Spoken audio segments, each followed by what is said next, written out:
it's so obviously not about the money for ropz because like there was this report that he would have had a massive offer from Liquid, like insane offer that would have probably made him like the best paid player in the world. And I actually had a bit of a talk with ropz about some of these things because he did feel like he was getting a little bit shafted by a lot of these rumors because like apparently he's going to get paid less on FaZe than he was in MOUZ Sports and than he would have in MOUZ Sports if he resigned. Like he's actually taken a pay cut to win make it championships. to a team that is actually better. So clearly, like this is not about the money. It's not. It's just obviously not. So Yeah. like that's I think a big factor. And I'm glad that ropz came to me with this actually because it's just it just gives you a little bit of a peek into the background. And obviously he wants to defend himself as well, just to kind of put things into proper perspective. Add some fun to your space with Xtrfy, designed in Sweden with focus on quality products built on experience. You're looking at Project 4, their 4th generation of products with super cool colorways to stand out, with matching sets to satisfy with a solid B4 bungee, lightweight ergonomic M4 mouse, the K4 keyboard is fantastic, all of which are performance focused, and finish it off with colorful GP4 mouse mats that are bold in design and smooth on the surface. The retro theme in particular has got the feels. Complete your setup with Xtrfy. No regrets, guaranteed.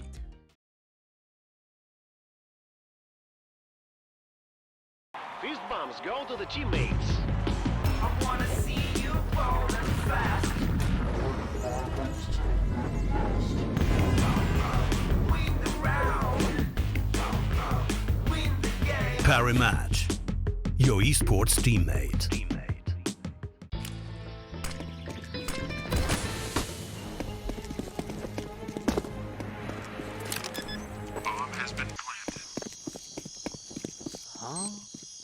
Hey buddy, let me show you how to fix that. Bitskins.com. Buy and sell skins instantly. Deposit and withdraw funds instantly with crypto or directly to your Visa card.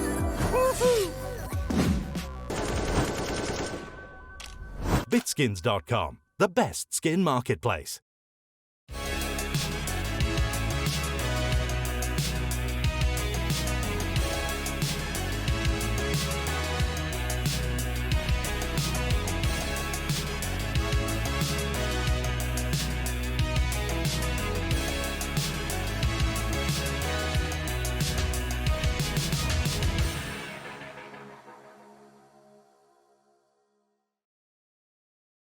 It's me, Chatty B, and we are back in 2022 with another episode of HLTV Confirmed. I hope everybody at home tuning in, listening, watching, whatever you're doing, had a good Christmas and a good New Year's, or maybe whatever you celebrate, but a festive period. Those in Australia, you're still probably on holidays. Those in Europe, it sucks for you guys. You got to work all the time. But welcome to another episode. Welcome to another year. Welcome to a new season.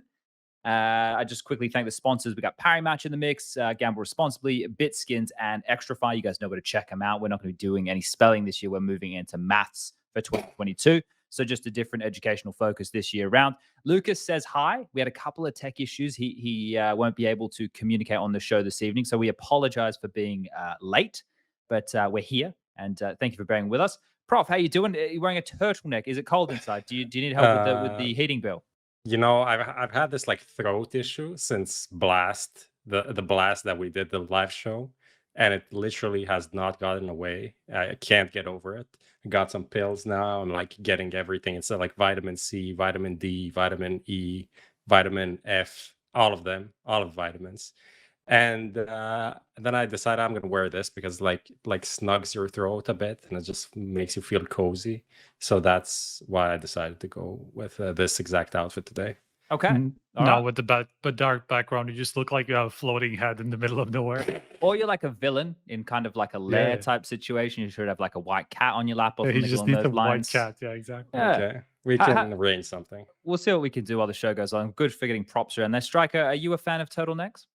Not really. I've never worn one in my life. Yeah, exactly. I don't think I've ever had a period where I was like, yeah, I should get a turtleneck. I don't think I've ever had that. No, we're not really big. The turtlenecks aren't really big in Australia. It's never really Yeah. cold enough. That don't is really true. need them. That is true. I mean, usually it's someone else that's like, oh, please wear this. Try on this. Maybe a partner or something. And then you're like, okay, I'll try it on. And then maybe you like it. I don't think like it's very rarely that the person just goes like, yeah, I want to wear a turtleneck. That was Shout the out weirdest to flex I've Steve ever heard. Jobs.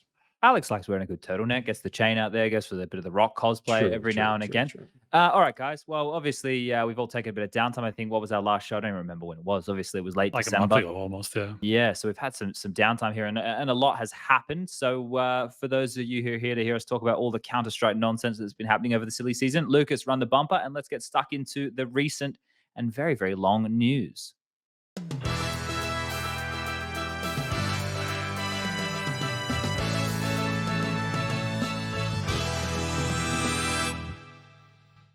All right, we're jumping into the recent news, and there has been an awful lot going on down within the silly season of roster changes. Now, I think I was counting the amount of topics that you'd put in here, Prof, just for the recent news, and I was like, if we give 5 minutes to each of these topics, it would have been like 75 minutes, right? So, that's what this could average out, and there's a lot of big topics to talk through. There's a lot that we have already gone through, so there's some things that we'll just kind of be checking off the list of, yep, that happened as we expected. And there's a lot of things that we can kind of link to one another here today. Now as I we have go a through. feedback from somebody else. It could be me. Okay, it's from the thing. Never mind. Yeah. All good. All right, we're all good. We'll keep her going. But yeah, we have a lot of things that we could potentially link together here. And I was just taking some notes of all of this. But yeah, we can kick it off with one of the, I guess, worst kept secrets, right? Was to do with this Vitality new roster that has come to fruition. Now, we've been speaking about this for a long time. We knew it was coming. Obviously, it was the addition of Magic Dupree and obviously Zonic from the Astralis roster. They've obviously changed a lot earlier in the year and then made their way over there to join the likes of Apeks, Masuta, and Zywoo with Kyojin, shox, and XTAZ going out. So we all knew that was happening. We all understood that was happening. But there was a big interview with Neo, and he called old mate Zywoo a Jedi Master, Prof. Do you want to give us the cliff notes of that interview? Among other things, it was a fun interview to do. Not so fun to actually make an article out of it, because Neo is one of these guys that he talks and then he jumps from topic to topic, and then like essentially whatever he talks about, then he puts out like at least 1 minute to talk about Zywoo in that topic, like in that frame a bit. And he's just like, Zywoo is amazing. Then he talks about Magic, and it's like, yeah, but Magic's also said that Zywoo is nice, and of course Zywoo is amazing. He's the best player, blah blah. So it's kind of that kind of an experience. But the cliff notes of the thing is like he kind of went through like Vitality's process in terms of these like cycles, and trying to essentially, what he explained was like Vitality until now was this French up and coming project with maybe not the unproven players, but like in the beginning they had Zywoo, which we didn't know like how well he's going to be performing and stuff like that. He put good players around him. Then as time went on, they maybe gambled on some players, and maybe there's like some more potential in the French scene. But the Vitality decision right now, and not just in CS but in League of Legends as well, is to like invest massively and become the best in Europe in the most relevant games. So that's kind of what happened. And in the background, there is also this like 50 million euro investment that Vitality picked up to kind of make this possible. And then there are a lot of cool details about the process, about reaching out to the Danish guys as early as May, when Vitality had this crisis when they were like going out last in 3 tournaments in a row, I think. And then they replaced RPK. But even when they were replacing RPK, they're doing these talks to figure out what's going to happen at the end of the year, right? And essentially, yeah, even if they win the major, they already had these players signed, and that's kind of the way he highlighted the whole thing. Like they wanted to end on good terms with the team that they had. Yeah, it seemed to go down that way as well, right? Obviously, the tail end of the year was dominated about the discussion of like the team starting to perform well, and people going, "Oh, have they made the right call?" But with this being as dated as early as what you're saying there, Prof, this is something that they've clearly set their sights on, right? Now, Striker, when you listen to this, you know that it sounds very, I think, ambitious is probably the best word, right? This is clear that they want to be a powerhouse in Counter-Strike. Now that we've kind of gotten 2021 out of the way and we've seen the results, and now we can stop with the whole dead roster or roster changes, everything. Now it feels like we can usher in like everything that happened at the tail end of last year, unless your name's NAVI or one of these other names that are sticking together like a Heroic or a Gambit or whatever, it didn't really matter, right? It's great. You did what you had to do for the tail end of the year, but that's pinned. That's done now. Now we're looking at these new evolutions, right? So with all this pressure, with so many eyes on it, the fact they're saying that they have all of this investment and stuff, what are we thinking here with this Vitality project now? As we weigh it up, we take a look at it and we look forward at 2022. Is this a team that we think is going to be straight out the gates, hitting the ground running? I mean, there's obviously some risk involved in that, and there's going to be some growing pains for sure. Like, obviously, this is going to be the first international project for pretty much everybody involved, apart from Magisk, who had some experience in playing with Optic, yeah. And that was a relatively short time, and obviously, didn't really work out too super well. He was kind of set up to be the star of that team, but he basically got the offer for Astralis after that imploded, basically. So he doesn't have that much experience. And so, like, this is going to be obviously a pretty new thing for pretty much the entire team. So I personally would expect that they will probably be competitive from the beginning, but we won't see them peak until like half a year into the project, I would say, because of these problems they're going to have to tackle from early on. Because like this is not going to be an easy process. I think they're also coming from two different backgrounds in terms of playstyle, even though like both of them kind of like to set up their people.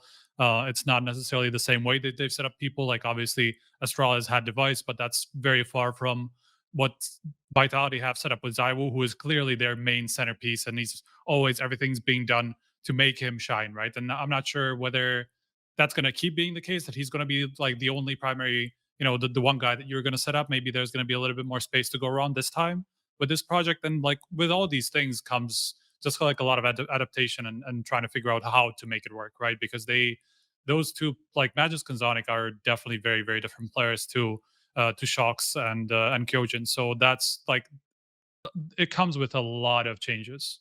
I think when we compare the pair, though, right, Prof, if we look at Kyojin and shox and compare that to Magisk and Dupree, now obviously shox has a wealth of experience, but just those two names, the majors they've won, obviously their wealth of experience being at the top of the game more recently, I suppose, right, for a long period of time, they're having it, whereas shox has been a bit spottier.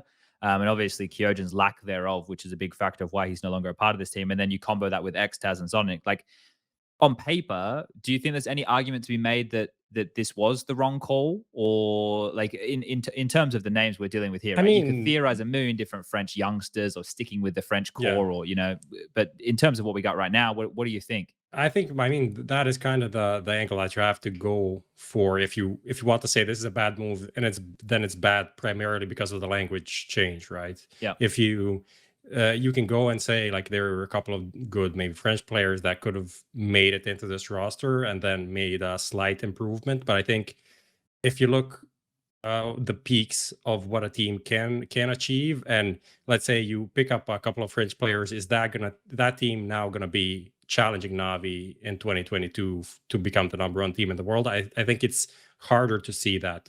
There is a bigger risk with this team, but there's also the payout is also much bigger, right? And I understand it from that point of view. I don't always agree with that kind of like GMing, let's say, but if this is clearly their goal, and they also set out like a 2-year period for this project, right? He kind of did say that they're not making any changes, but that is kind of, not really, you don't believe that 100%. It's kind of implied if shit hits the fan that they will make a change, but this is the direction that they have for the next 2 years. Like Zonic has 2 years to win a major, and he's not expecting the first 6 months to be amazing, right? But I think even the first 6 months, that's really key, though, what you've said right there. The fact that he has 2 years to kind of pull this off, right? So I'm interjecting here. I'm sorry, but do you think like we should give them that long, like, because now they've come out and stated that? This is the thing, right? From a community standpoint, you put yourself in a fan standpoint. Way too long, right?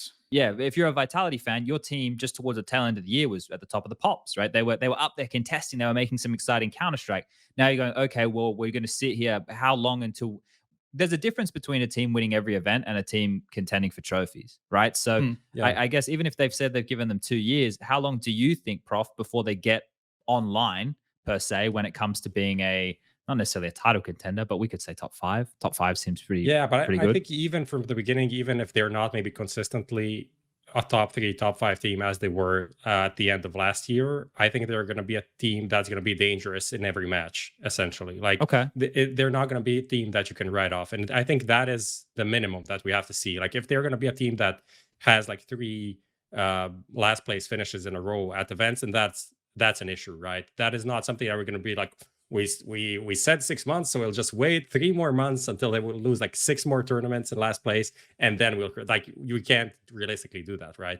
But as long as they're showing signs, I think that is, of course, that is fine.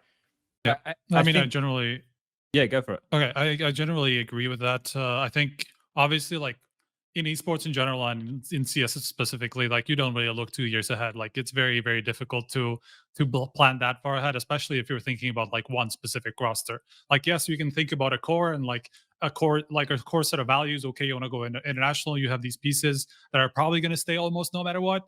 But then, you know, there's going to be some leeway in some of these other players, right? So, like, obviously, we're not expecting this team to just like last for 2 years no matter what happens. Like, that's not the expectation here. But like, obviously, they are building towards at least like a half a year in advance, and to figure out if this is something that can work out. There's one angle I have on this, which I think should put things a little bit in a better perspective, which is just look at those players pound for pound, right? Like, the 2 that are leaving are shox and Kyojin. Kyojin, obviously, we know the issues that he had. He just wasn't ready for this level. Like, that's pretty much there's a consensus on that. Like, I don't think anybody can argue that. And then you have shox, who's obviously behind his peak, but he still had a lot to offer in terms of like the late round impact and stuff like that. A lot of game sense that went along, and just like helping out with calls, like a lot of these kind of I don't know, supplementary things that he had going for him, right? Then if you look at Magisk, like, people tend to say that, okay, like, these 2 players are also behind their peak, and you can make that argument about Magisk 23. Exactly. Like, you can make that argument about dupreeh. He's turning 28 or something. I don't know, next year or this year, something like that. Yeah. So, like, then that's usually the age where, like, I mean, there's this whole fucking ongoing thing with the top 20 that the oldest players that have made it or have been 28. Okay. And that is Forrest and Neo, right? Yeah, so it's not like average players or something. This is like the greatest that ever played the game, right? Yeah, exactly. And so, like, you can make that argument with dupreeh, obviously, but Magisk is fucking, what did you say, 23 or 24? 23, yeah. 23 now. There you go. So, like, obviously, he's not beyond his peak. Like, okay, you can maybe think about motivation wise and stuff like that. He's done it and won it all, and he's been there with the Astralis. But like, if he wants to stay for a little while longer, like, I don't see why he wouldn't be able to keep up the level that we've seen from him the past couple of years, where Astralis have been at the top, and a lot thanks to him. He was a major MVP, and obviously had a lot of big performances over those few years. He was kind of like their occasional 3rd star, you know, a lot of the time. So, like, that's pretty much, I think, that level we can expect from Magisk once this project can start going. And so, if you put those 2 up against the former players, like, okay, if you want to just put it 1 for 1, you can say dupreeh and shox, like, individually, like, there's no way you expect dupreeh to do like significantly worse than shox. I think, like, if you look at the rating or whatever that dupreeh has been putting up even this year, when he missed out in the top 20 for the first time in I don't know how long, then okay, fair enough. But then if you look at Magisk over Kyojin, like, that's a massive upgrade. Sure. And even with Kyojin, Vitality were able to contend for titles at the end of the year. So, like, I think from an individual perspective and from the performances that these players can put out, I don't think that's a slam dunk. I don't think there's any question that individually they have what it takes. It's just that whether they can make it work together. Sure. I think these are the hurdles, right, that we need to outline here, because I think pound for pound in terms of just players as they are on paper, yeah, you can see that it's a bit more right now, right? In experience, you've hit that one there, but you start to come into questions of roles. Okay, is Zonic going to come in and run this like he did in Peak Astralis, right? Are they going to just kind of use ZywOo the same way they did Device, right? Is that the expectation? Are they going to try and do something a little bit different, right? You're already alluding to this earlier about like the room and how they're going to accommodate things. shox was doing a bit more of the lurking and clutching stuff. Who are they going to give that to? Like, dupreeh is traditionally quite aggressive. I think Magisk is a jack of all trades, can do everything. Even when he stepped in to do the in-game leading stuff for glaive, he was good at being all over the shop and contributing here, there, and everywhere. You know what type of player Masuta is. You know what you're getting out of Apeks. Obviously, we're going to have Apeks and dupreeh in the same team, so emotions are going to be on display. They get the double dose now. So there's all those things to consider right there. I think the approach to the game and how long it takes them to plug gaps of theory, right, is some big questions for me. It was fun. I saw on the other day on socials there was a thing that they had with like Matt and Zonic, how they played against each other back in the day, right, at a WCG or an ESWC or whatever the fuck it was. I thought that was kind of cute. They're obviously, if you've been following the socials, they've gone off to do some fucking retreat with some Tibetan monks or something, where it's snowing on a mountain and all of this, right? Just team building activities, which I think is really cool that teams are starting to get this now. But yeah, I think this team, just with the names alone, our expectation should be once they get going, they should be a top 5 consistent kind of contending team with the names and the experience, right? I feel like that's a fair expectation of this roster because they're making these changes to not be second, to not come top 4. Like it's to win, right? Like that was made very clear. So if they're going to make that known, right, then I guess at some point that's what we start holding them to. I don't think this is the thing. We're going to say this a lot tonight with a lot of the players, with a lot of the teams, a lot of the changes. Like seeing is believing, right? You can make as many different cases as we want for why this will work or won't work, or is this a good change, or is this player going to be able to like perform well? The thing is, we're only going to know once they get in the server, right? So what we're projecting right now is so much because there've been so many changes here. I don't know if you boys want to spend any longer right now on Vitality. I feel like we've done them to death. Yeah, I mean we've been talking about this for 2 months basically. Yeah, I think the last kind of point from my perspective is, you know, people are they're going to look fondly on this last dance of the French team, and you know they won a tournament, they finished second, and then if shit goes badly with this new team, they're going to be looking back on that saying, oh, they could have just continued. But you have to take into account that was the best that team could ever performed. They probably could have performed. There was no pressure. Most of the other teams weren't really on their peak. Half of the teams were like semi-dead, you know, or maybe they didn't care that much or whatever. You know, there were a lot of these things that allowed them also to perform. They performed well, of course, not taking anything away from them, but moving into 2020, when all of these teams upgraded and they're going to be better than they were last year, we can't expect, you know, that same vitality, especially if they had pressure to, you know, win majors and do all of this to perform to the same level. So I think that's important to have in mind when we judge whatever this new roster does next year. Sure. I want to say this now because we're going to say it again when we get to the Brazilians, but that's towards the tail end of our topics here. The last dance, I reckon, is the most overused phrase in Counter-Strike of 2021. Yeah, 100%. Yeah, of course. The most overused, like the last 2 months for sure. Yeah, like I started doing it different. Like when it was Vitality, I was like, this is the farewell tour. You know, like I was trying to frame it a little bit different because it's like the last dance. If I have to hear that fucking again.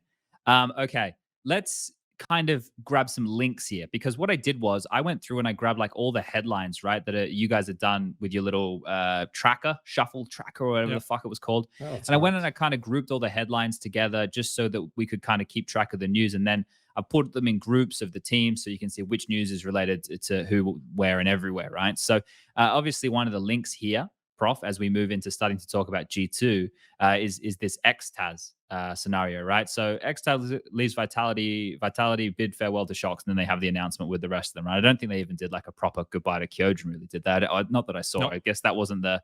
I think he's still contracted though, so... Okay, so it's not goodbye just yet. But it was like kind of on the announcement, wasn't really there, so I don't think we even wrote about it specifically. Well, we've got 2 of them, right? So Kyojin apparently has been rumored to be linking up with LDLC. I think it is like Python and there's a bunch of... was it Maka?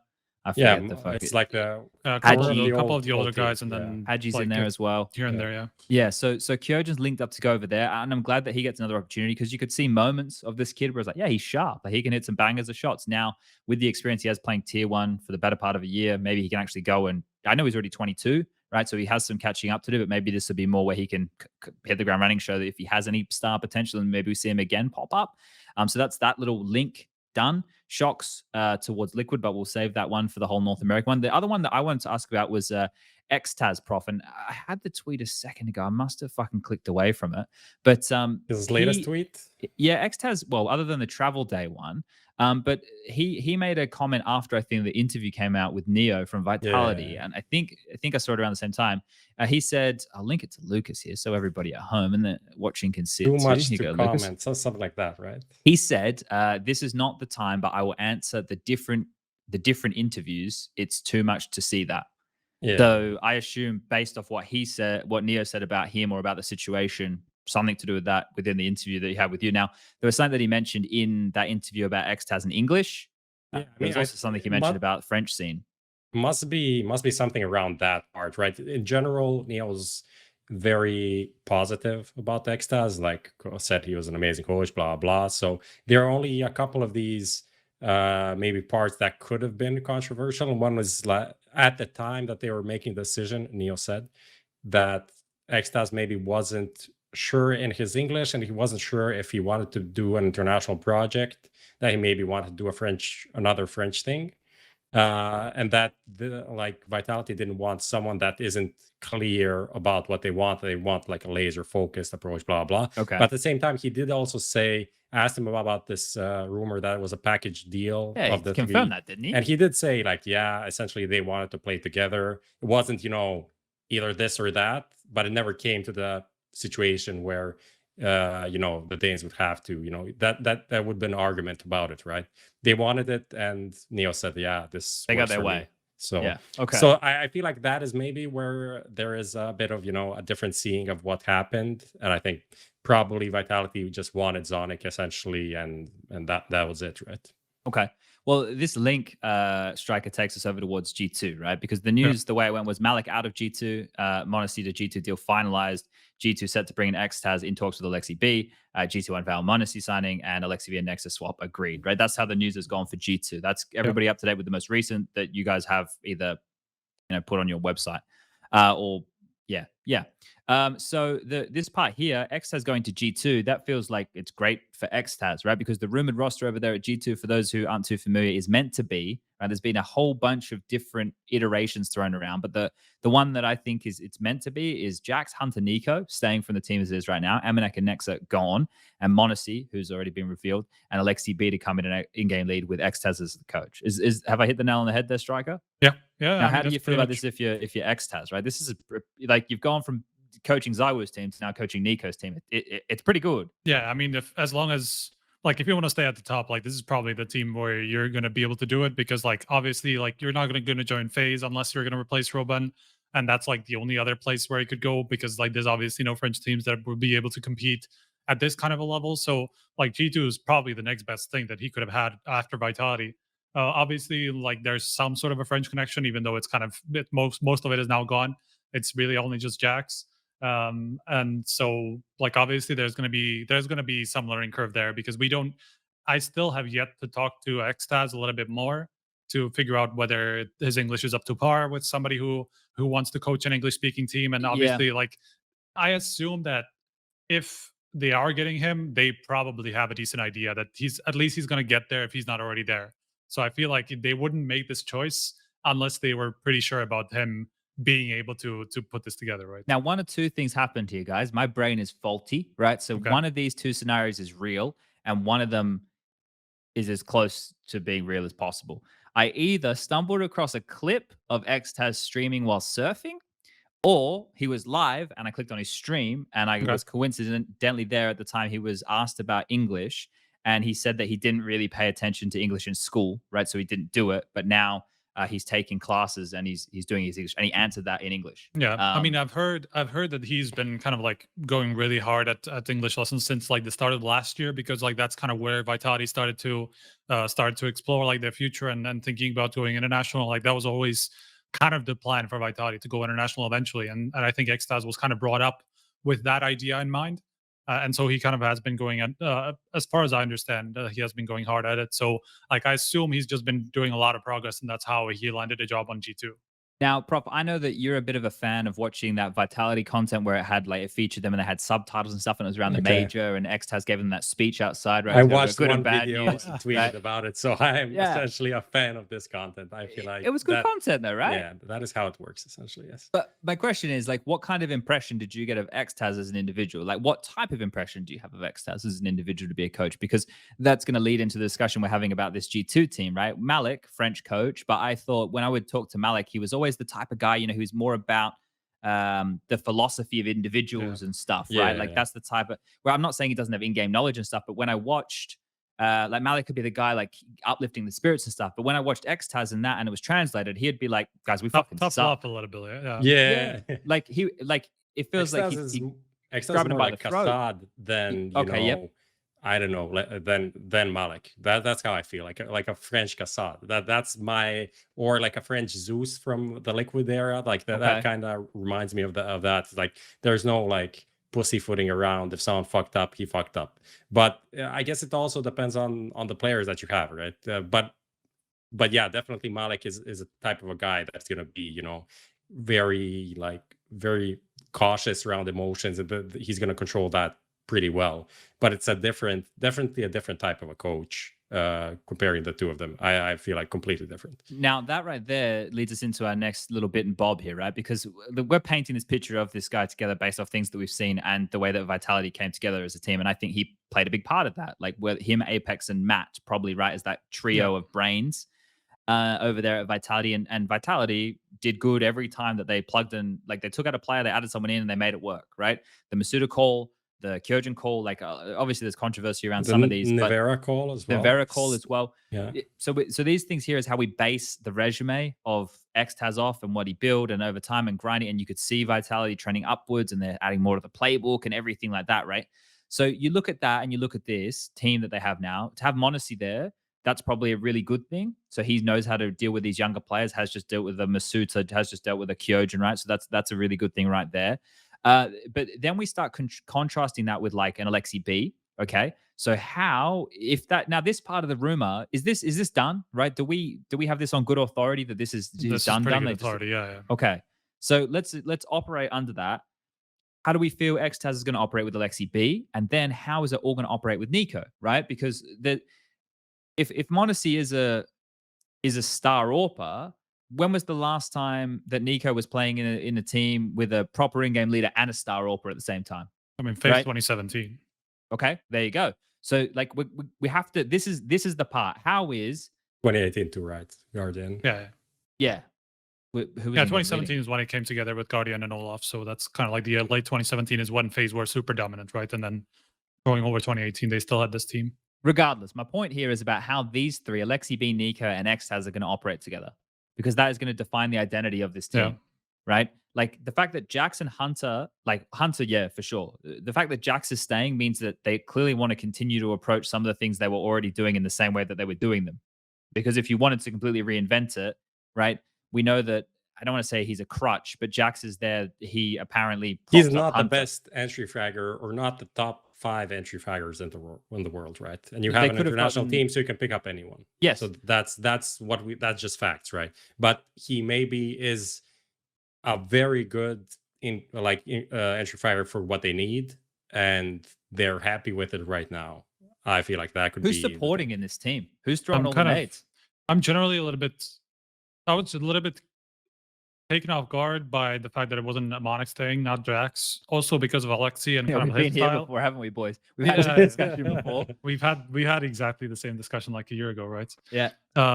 Because exactly what you were saying, right? Like obviously Aleksib can be that guy who just like does a lot of the name throwing and stuff like that. But he also is the guy who likes to go first and likes to kind of like open up space and stuff like that. He's always the guy, kind of like the Nafani type in game leader, right? Who just like likes to do some of the making space. So that's where I'm just confused a little bit about how they want to make this work role wise.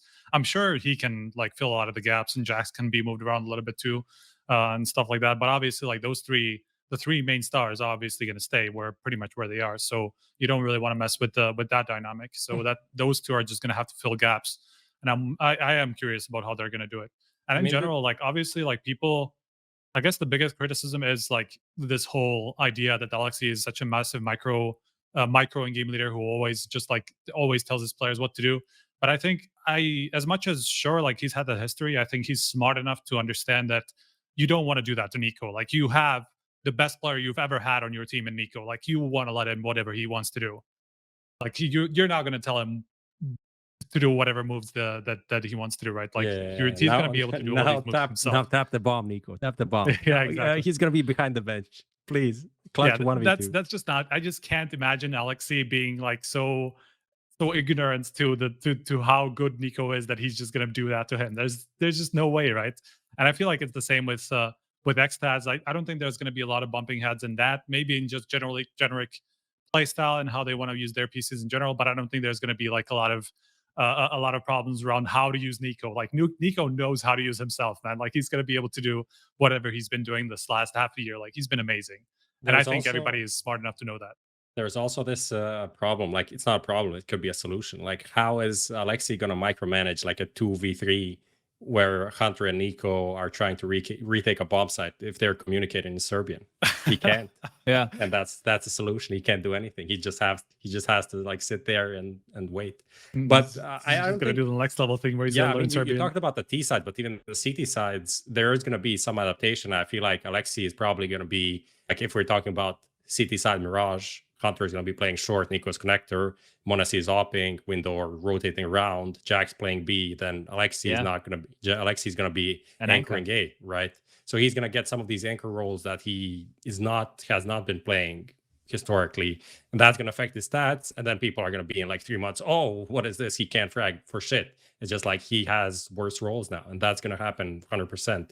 I agree. Like this is the reason why I think like if this team works early on, that is fucking amazing, and that's going to be like Xtas's proof once again that he can make it work, because we're not even talking about at the moment about m0NESY being a giga rookie right at this level and everything that can go wrong there. New in game we're kind of leader. giving him the benefit of the doubt, aren't we? Yeah, but because there are so many things that can go wrong that, you know, if we go into everything, then we're just going to be like super bad on. But there is a lot of potential at the same time. So. But you see the difference, right, with this, though, Prof, is that you compare this to what we were just talking about with Vitality, which feels well thought out and planned ahead, and they know what roles that they're feeling. Like, there's still a question mark of who's going to do shox's roles, right, that existed. Yeah.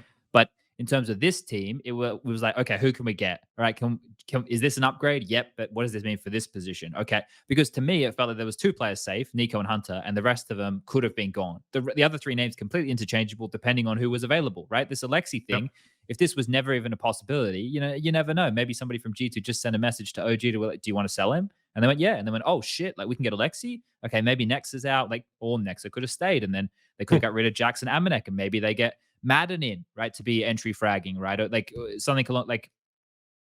So it's also the messaging is also kind of funny. Like you compare Vitality, the signings that they have, and the team, and their messaging is like, okay, let's wait 6 months, see if we can win a major in the next 2 years. And then G2 is like, we signed this 16-year-old kid.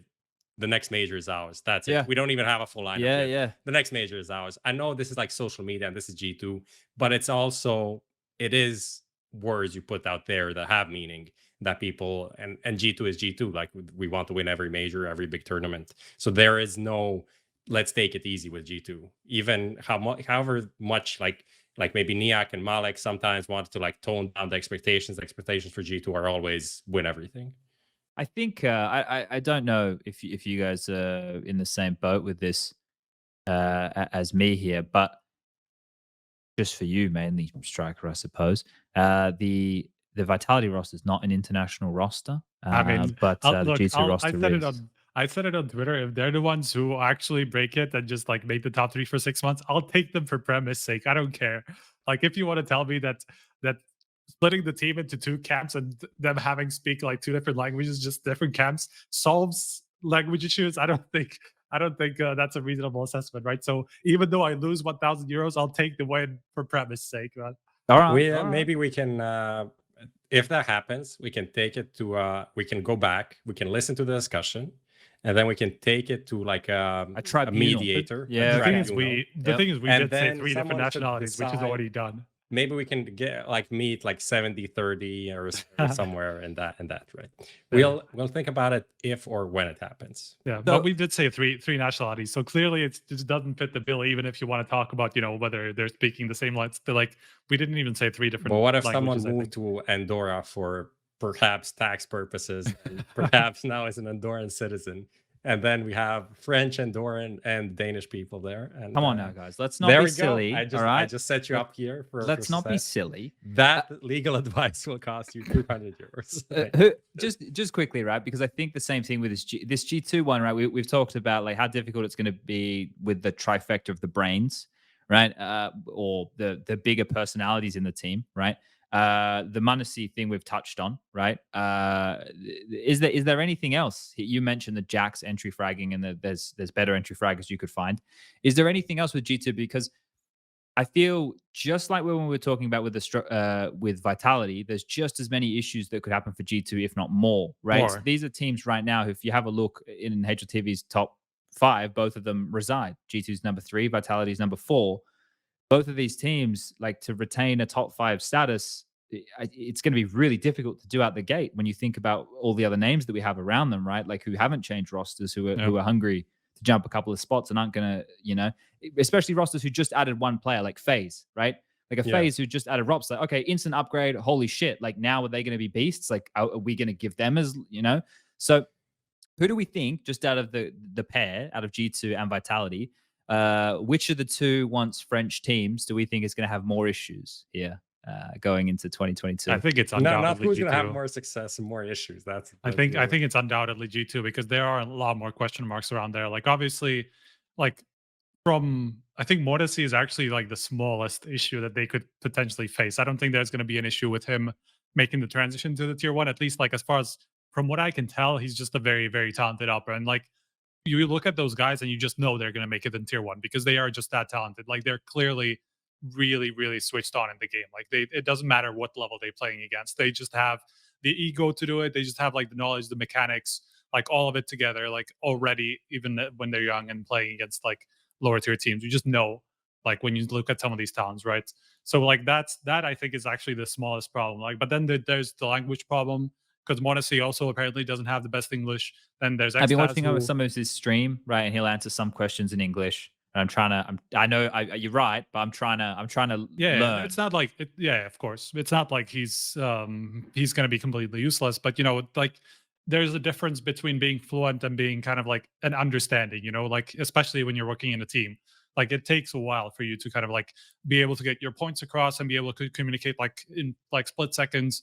Like, that's something that takes months, if you switch into your first international project. So like, that's a big issue number 2, right? Like, XQTZZZ and MOUZ, are they going to be able to hang communication wise with the core that's been around? Like, obviously those 3 have already been working together for a while, and people have been talking about. Yeah, Aleksib there's not going to be a problem there for sure.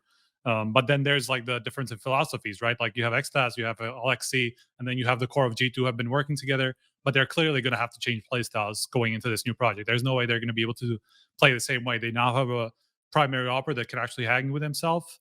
That's like probably pretty bad phrase. Hang but with whatever. the big boys. Exactly. Yeah. That's something that G2 hasn't had, basically, even when they had Kenny S. Like, he was already beyond his prime and couldn't really keep up the same level that you see from the top tier AWPers, right?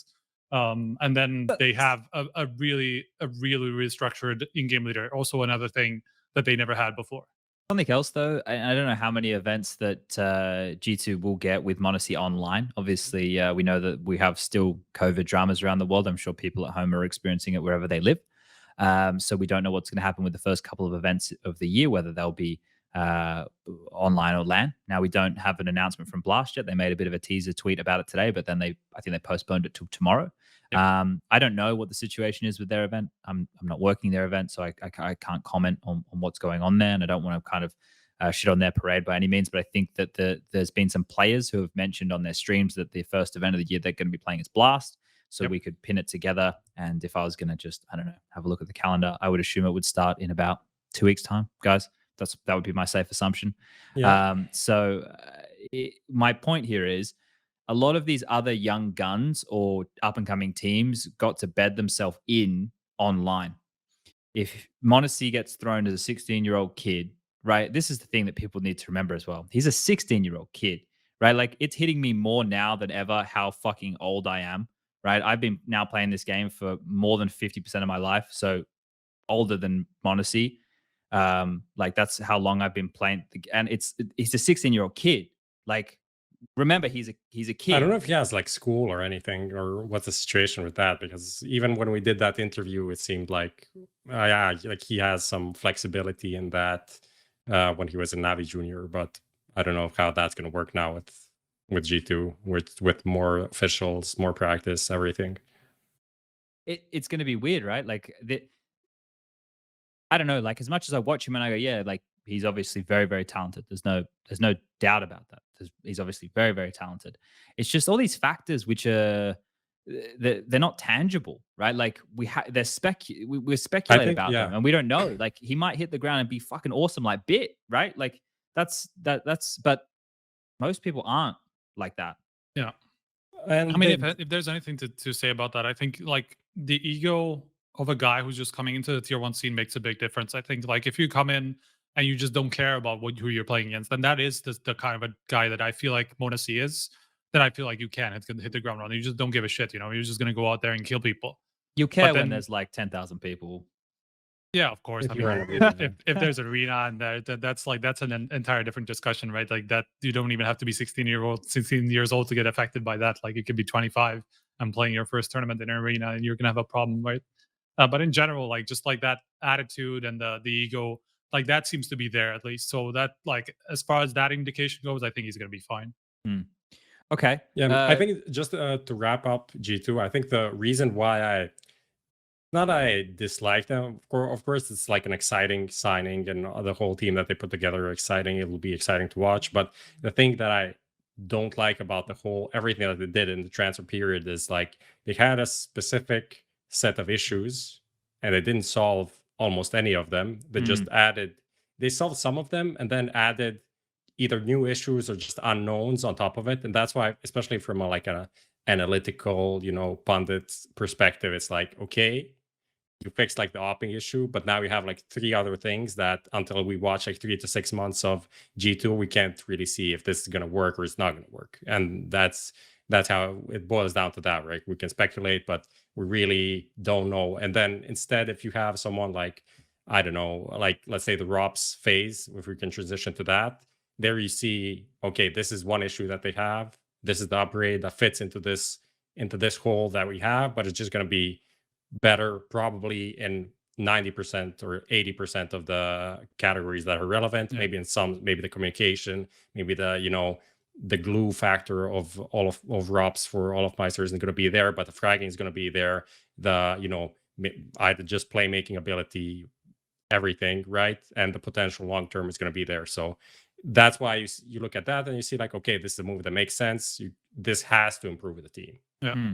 Okay. I mean, if anything, the G2 went and just like got the biggest upgrades they could for the 2 biggest issues they had, which is opping and in-game leading, right? Like they literally said, well, what are our issues? Well, we don't really have a star opera, and it seems like we kind of need to have a star opera to be the best team in the world, right? So okay, let's give oSee. That's a fucking huge talent. There, issue solved. Okay, well, we've had some problems with in-game leadership. People have been saying like nexa isn't the greatest IGL, and they have a lot of issues not being able to mid-round call properly and stuff like that. Well, let's just get the best in-game leader we can, right? And it's kind of like, obviously that's very, I don't know, it's straight to the point, right? Like even though it does create some issues, it's clearly the 2 biggest issues that the team was facing before. So I think they did go and solve their 2 biggest issues, but it did bring several others with it. This is the question I wanted to ask. Is this roster going to be better than the other roster? Is that, I guess, from the G2 general better sentiment, than Vitality? Yeah. No. G2 going to be better than the old G2? Because you guys right now like saying, yeah, upgrades in these departments or these are issues that they were having. But this roster made the final of the major. This roster, was in the final of Cologne, right? This roster in Katowice, when we were on LAN and everything went to shit, was in the final there too. Like, is this team going to live up to that? And are we going to expect that to happen anytime soon? Like, this is the thing, right? I think you have to compare that. That's what you have to compare. Yeah, of course. And I think looking at the old roster, I think they overachieved to a certain degree. If you look at piece by piece, I think they overachieved because they really had 2 stars, one of which wasn't like a mega star. Like Hunter had his peaks, but across the entire year he was just number 12, right? Like he wasn't the like a superstar player, right? Like that was Nico in that team for sure. And then the other 3, it just was basically on the day whether one of them would turn up or 2 of them would turn up, and that's kind of like a lot of the time what made them peak in some of those tournaments, especially like the major in Cologne, as you were talking about. Like they always needed like a couple more guys to step up, and like that didn't happen all the time, right? So that's why I'm saying they overachieved, considering the roster they had. So now that just makes them really difficult to judge now, right? Because like I didn't think they would be able to do that with the previous roster already. Sure. So like, are they going to be able to do it? But now that they actually have a roster that looks really good on paper, right? Like in terms of individuals. So that's kind of the question that I have. I really don't know. I think the potential is definitely there. Like the potential for them to win tournaments is 100% there. Like they just have way more firepower on the team. It's not even close how much more firepower they have now on the team compared to then. Okay. All right. Well, we'll revisit this. Obviously, hopefully we get to see them play in a couple of weeks' time. Now, there's a couple of threads here. We'll try and we'll neaten up these threads for everybody. So, AmaNek, where's he going? Apparently, rumored to be linking up with Kenny S and building some kind of a French project. That's what I've been reading in my trash mags. I turn to the back page, have a little bit of a look at what you guys are posting on the forums and Reddit and all of that shit. This came from Nell, by the way. So not even that trash. Okay. Well, there you go. I'm just looking for the rumor threads, right? I love them. So that's one thing that maybe the French players could be excited about. And if Kenny and AmaNek are the two veterans and they bring in youngsters and try and channel them in a good direction, then cool. But otherwise, we'll revisit that if we have some more news to dig into. And the other side of this is Nexa going to OG as part of the swap. Now, it's not a terrible swap for Nexa really at all. I think it's actually pretty good. I think it's pretty much the next best thing that he could have had, right? Yeah. If you're talking European rosters. Now, like over there, right, there was obviously the Volder rumor as well floating around the OG camp, right? The news that happened around them was EG target Volder. There was a report, and that has not come to fruition. And the other one was Aleksib and Nexa swap agreed. So if the roster does come out to be Volder, Mantu, Flames, Nico, Nexa, Rugged Coach, Prof, we were sitting there for a while thinking, yeah, OG could be good, especially with like the Flames Nico editions. There was patches there where they looked okay, but they never lived up to it. Now they get a chance with a new in-game leader. Do you think a change of style or approach to the game is going to do any difference for this team? I mean, it could, but I don't really believe that they're going to be, a solid top 5 team in the world or something like that. Maybe borderline top 10 as they were in the past as well, but other than that, I don't know what's going on with my camera. I'm like, my face. You're fine. You're all right, man. Don't worry about it. I see it over here, and it looks like I'm a CGI robot that is just being disintegrated at the same time. You are dressed as a villain, so maybe your skin's peeling off. It shows the robot form. You're going for a bit of a Zuckerberg situation. I think it's a decent move for Nexa. It's a decent move for OG as well, considering like they're losing Aleksib. We take that as a given, right? And then we move on from that. It's like, who can you find as an in-game leader? And you find an in-game leader that's pretty successful in the role and has a bit of experience and is still young. I think it's it's just like an okay thing to do. But OG is in a position in CS that they can't really dictate, who's gonna come to their team. That, at least it seems like it, right? They haven't been a team that's splashing out massive cash on players or anything, except for maybe the initial entry into the scene. But other than that, they've been a team that just like picks up decent pieces here and there. I think this is it's like a Premier League middle of the table club, right? Yeah, I know what you're saying. I think that this is probably good for them. I know that sounds crazy, but I think they needed a shakeup of some variety. And I'm like, okay, who are you replacing, right? Like, who's not producing? Well, they all have their moments of producing. So maybe just a change of leader and a change of a way that they use their pieces could be the difference maker. Are you kind of feeling that vibe, Striker? Yeah, I know where you're coming from for sure in terms of, I think we were even talking about this with, I think when Valde was up, or maybe it was Aleksib. I don't remember exactly. But you were talking about how they're all kind of doing everything, like they none of them really have super set roles in the team. And I feel like a more straightforward approach, which Nexa obviously had with G2, like that was a pretty, it's not like they were a really complicated team in terms of the playstyle that they had. They were pretty explosive and they were able to use some of their key pieces, right? Like they had a really good piece in Nico and they were just working on the fly a lot of the time with their strats, right? Mid-rounding, but particularly. So having a guy who is more straightforward than Aleksib could definitely do them some good, at least, like especially kind of like trying to unlock Flames and maybe having Valde become a bit more of a star than he has been so far, because obviously he's been locked into positions where he can't really get going as an actual star of the team. And then maybe Flames, you just use him as more of a, maybe not a Jax, but like that type of a thing where he's going to be like a lot of the guy who's in front and trying to open up space and have a little bit more ego about it. I think that's going to do them a lot of good in terms of the individuals. I don't know if they're going to necessarily make the step up to like becoming like a consistent top 10 team that like sometimes can maybe aim for titles. But I think in terms of like unlocking the individual, this could work. Yeah, I'm excited to see. I think like if they use Nexa as an anchor on the CT side and have Nico as the other anchor and try and involve Volder a little bit more central in maps and get him a bit more active, I think he can, pull off and maybe contribute a little bit more there. Okay, let's jump forward to the FaZe news. Now, this has been something that we've been talking about for a long time. It almost felt like it was a done deal for the entirety of 2021. Was ropz at the end of the year going to FaZe Clan. Now, there were some murmurs there that maybe he was going elsewhere. I think some people thought, now this was in that interview as well with you, Prof. There was like, it was a bit of drama about that as well. Yeah, was that? Do you think that was directed at ropz? That comment from old boy Neo? Do you think that was? If you had to speculate, apparently not. Yeah, apparently not. There was a rumor or like some comment made to someone, or someone heard something in the French scene, and then some streamer made a public comment about this, and that's why I guess it spread. And there was also a comment about ropz being one of the players that they considered. But just logically thinking from my point of view, if he's the guy that you thought was shit, why would you go and publicly say that you considered it? I don't think that really, those two don't really go together, right?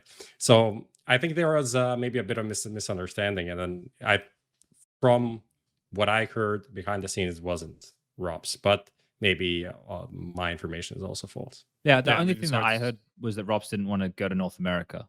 Yep.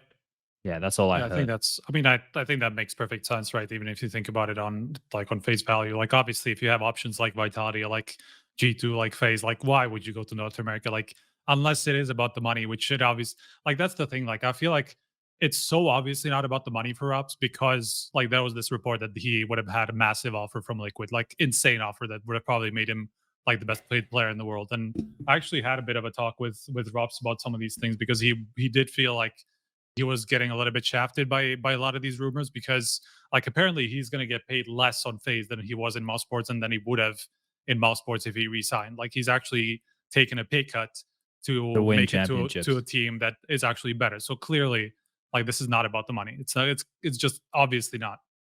So like that's I think a big factor, and I'm glad that ropz came to me with this actually, because it's just it just gives you a little bit of a peek into the background, and obviously he wants to defend himself as well, just to kind of put things into proper perspective. This is one of the things, and again, like ropz messaged me after we spoke about the whole, I think it was aimbots thing, right? And he reached out there. This is the thing, like, and I'll say it again. I think I said it on last episode or maybe the one before, but like if any players want to reach out and clear things up that we're talking about, and they want to get their side of the story heard, right? Obviously, you can't deal with all things. Maybe it's like a contract thing, or maybe it's like private or whatever. But there's other things where maybe like we make a comment and we're off base, or like we've got it wrong, and you want to just set us straight. Like we're more than happy to like, if you don't want us to use your name, if you want us to use your name, just reach out, message us. You know where to find us, and we're happy to talk about it from a place of facts. Otherwise, we just have to speculate. Yeah. Okay. I mean, just to touch on when we're talking about salaries and all of this, there was in one of these reports about like shox going to Liquid, there were like mentions of his salary being, or maybe someone said it somewhere, that his salary is now bigger than it ever was in Vitality, like for shox being at like kind of his end of his career, right? It's not like a superstar player going to join Liquid, and now they're going to be a winning team just based on shox. Like even at 30, 31, he's getting like a better offer for a North American from Liquid, right, than from Vitality. So I think that is something to just keep in mind for any player that could have potentially gone to Liquid.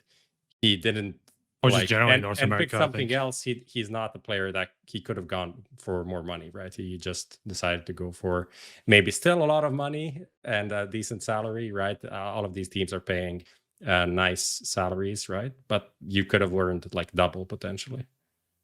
Yeah, the for the money or the like, I guess it depends on where you're at in your career as well, right? Like, 100%. Yeah, so like if you you only got a couple years left, you probably want to, and the contracts are kind of short. Do we know how long some of these contracts are? Have there been many like have they said like, oh, ropz is signed to FaZe for this long? Any orgs like to do the 3-year thing, but they always have those clauses that kind of like give them a way out early and stuff like that. That's kind of like out when we say, especially like orgs like Cloud9. I think even Liquid and some of these have all done like 3-year contracts, but with a lot of the clauses that kind of like gives both sides some sort of a way out after a while. If it's just I think we lost Striker. I think Striker's gone. NAF one was like 2 to 3 years, somewhere in that range for the new one with Liquid. And then like most contracts around 3 years, I feel like until 2024 or like 2023, somewhere halfway through, something like that.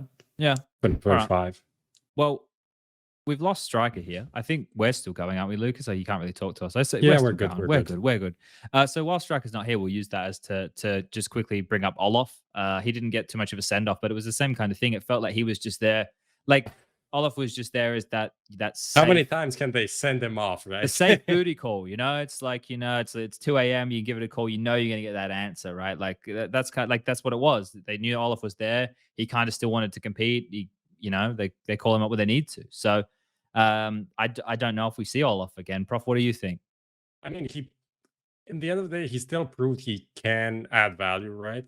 To a top team, top 10 team, top 15 team, top 5 team, depending on which period we look at. So that is good from that perspective. So there is a spot for him, especially with his fan base. Just the reputation that he has as a player inside a team. There's definitely a spot for him on a team that is maybe top 20 in the world. But the question is, does he have the motivation to play in a team like that? Will that team be able to pay him enough? Then those are the things that I don't know if there's going to be a match between like his wishes and what the org can offer. Welcome back, Striker. We're just talking about Olof here and how he's out again. But I guess we can turn our focus now to to FaZe, who they should now. Is this the point where we say no more excuses, no more, just one more change, 100%, no more? Maybe it's the coach. Rain has to go, right? Like, is it now? Is it now or never? Like, is this it, Striker? Yeah, I think it is. This definitely is it, and it is something that I outlined in my article about like when this was still not unconfirmed, and I kind of wrote about like what this means for Kerrigan specifically, because obviously like he's had a year where like they've obviously had the potential to do something big, right? But they always kind of failed like in key moments, right? Like they had so many close series where they should have probably gone to some, at least like a final or maybe like deeper at the major and stuff like that. I think the major one is probably the biggest example of that, where they probably should have been in the playoffs after how they played up to that point, but they just failed against Virtus Pro, like in a really close series that they should have won.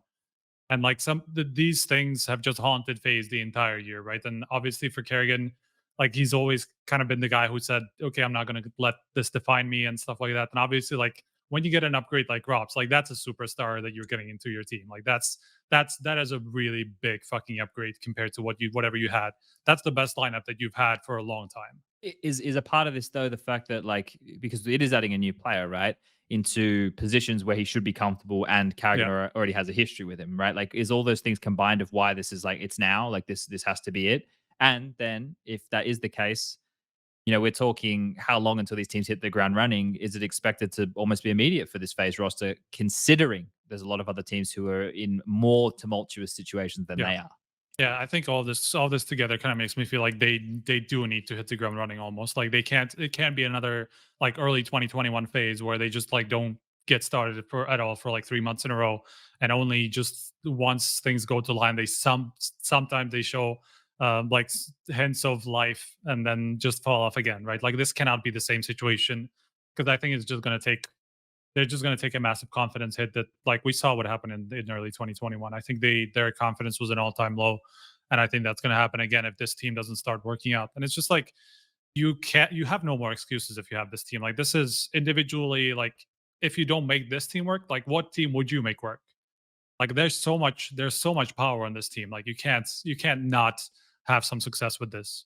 So when we're talking success here, Prof, right? So Striker's obviously saying that this is now or, well, I said now or never, and he's agreed. But are we talking this team has enough in them to take on the NAVI that we know and love from 2021? Because, right, that's the big conversation. That's why Vitality and G2 changed rosters, right? To be the best team in the world, not just to be runners-up or place on the podium. I feel like the Kerrigan Rain duo can be an issue. But then again, I was going through some like old events. Then I saw like, I don't know, CS Summit last year or a couple of these other events like the first group stage of the major where Kerrigan has like a 1.20 rating. And I remember like this guy, even though his average is kind of low, he has events where he can do a lot of work in terms of fragging. And then Rain, we know that happens. It's kind of similar, but the lows are less low and the highs are more often, right? The peaks are more often. So maybe I was super concerned, but maybe the concerns should be toned down a bit. Overall, I think I'm not as excited as this FaZe roster as I am about Vitality, for example. I think realistically, no one should be, because FaZe doesn't have Zywoo and they don't have Simple, and they don't have a player that can reach that level. I don't. But think. They do have Twists and ropz. Like if you if you mush the two together. Yeah. But I don't think it's the same level. And I think that is why some other people think that FaZe is amazing, because they have Twists and they have ropz. And ropz is really good, even though his last year was kind of like a write-off even. Sure. Still top 20 in the world in terms of his individual top 20 performance. Now. Yeah. Last year's top 20 players. So there is a lot to work with, but I put them like below the Vitality and below G2 long term as well. But I think short term they should be better. Okay. Yeah. I don't know how long we want to spend on FaZe, guys. I'm happy to jump forward from this. No, we can go. That's another one of those where we've talked about it for a long time. 3 teams, 1 hour. So well, they're on track. But there's a lot of news here which we're going to fly through, right? Yeah. So this next one here, we have to kind of look out with the link that ropz left. So that void had to be filled. I thought it was maybe going to be my boy Jake Hess, would have been a good replacement. Somebody who I think also had a bit of a write-off year, maybe a completely different type of write-off. But I thought that maybe Jake Hess would be a good fit for this team. Didn't come to fruition. They've opted to go for MBK. The A core change with torzsi coming in, I think we all saw that coming from a mile away. torzsi had been playing fantastically well for them in MOUZ and XT. Now he gets the opportunity to play for this team with the big boys. Not only that, there's the Mytha change with Sycrone coming in from the academy team to now coach the main team. So those are the changes. There's the roster on the screen for everybody there that you can see it. Now, the biggest question mark doesn't have to be around torzsi, right? If you haven't been watching the academy tournaments in the past, you can go and check out some of their VODs that we play have been doing, or look at his stats, and you can see that he's playing above the level of the academy league, right? And it's going to be hard for him to do worse than A-Core. Right. And he definitely could. But A-Core was a glaring issue for this team. And they're obviously going to have a change of philosophy in the way they want to approach the game with the coach change as well. But the surprise here, Prof, has to be MBK. Did you see this coming? Was this on your radar? Does this make any sense? I mean, is it because he was free? There were some rumors, and then I was like, this is, what is this shit? And then there were more rumors, and then more, and then I was like, oh, this is actually happening. So I was surprised. And it's also kind of funny because he was rumored to join MOUZ like 3 years ago, right? There was this whole big thing. I think when Sticko was benched and they got snacks, I think at that time there were talks about NBK, but it didn't come through in the end or whatever. That was actually before he went to OG. But now he's joining, and this is like a completely different lineup. Adding some veterancy there, adding like a role player for the team, anchor player.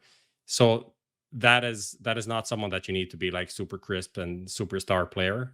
And when you look at the team, you still see a way how this MOUZ team can be relevant. And this is something that they managed to do over and over.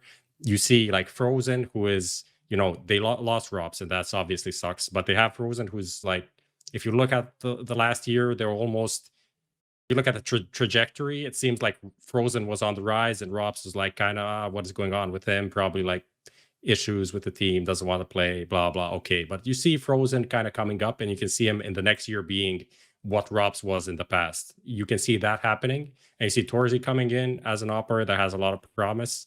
And then you need a third star, and that has to be bmuz. And then again, we saw some good things at the major.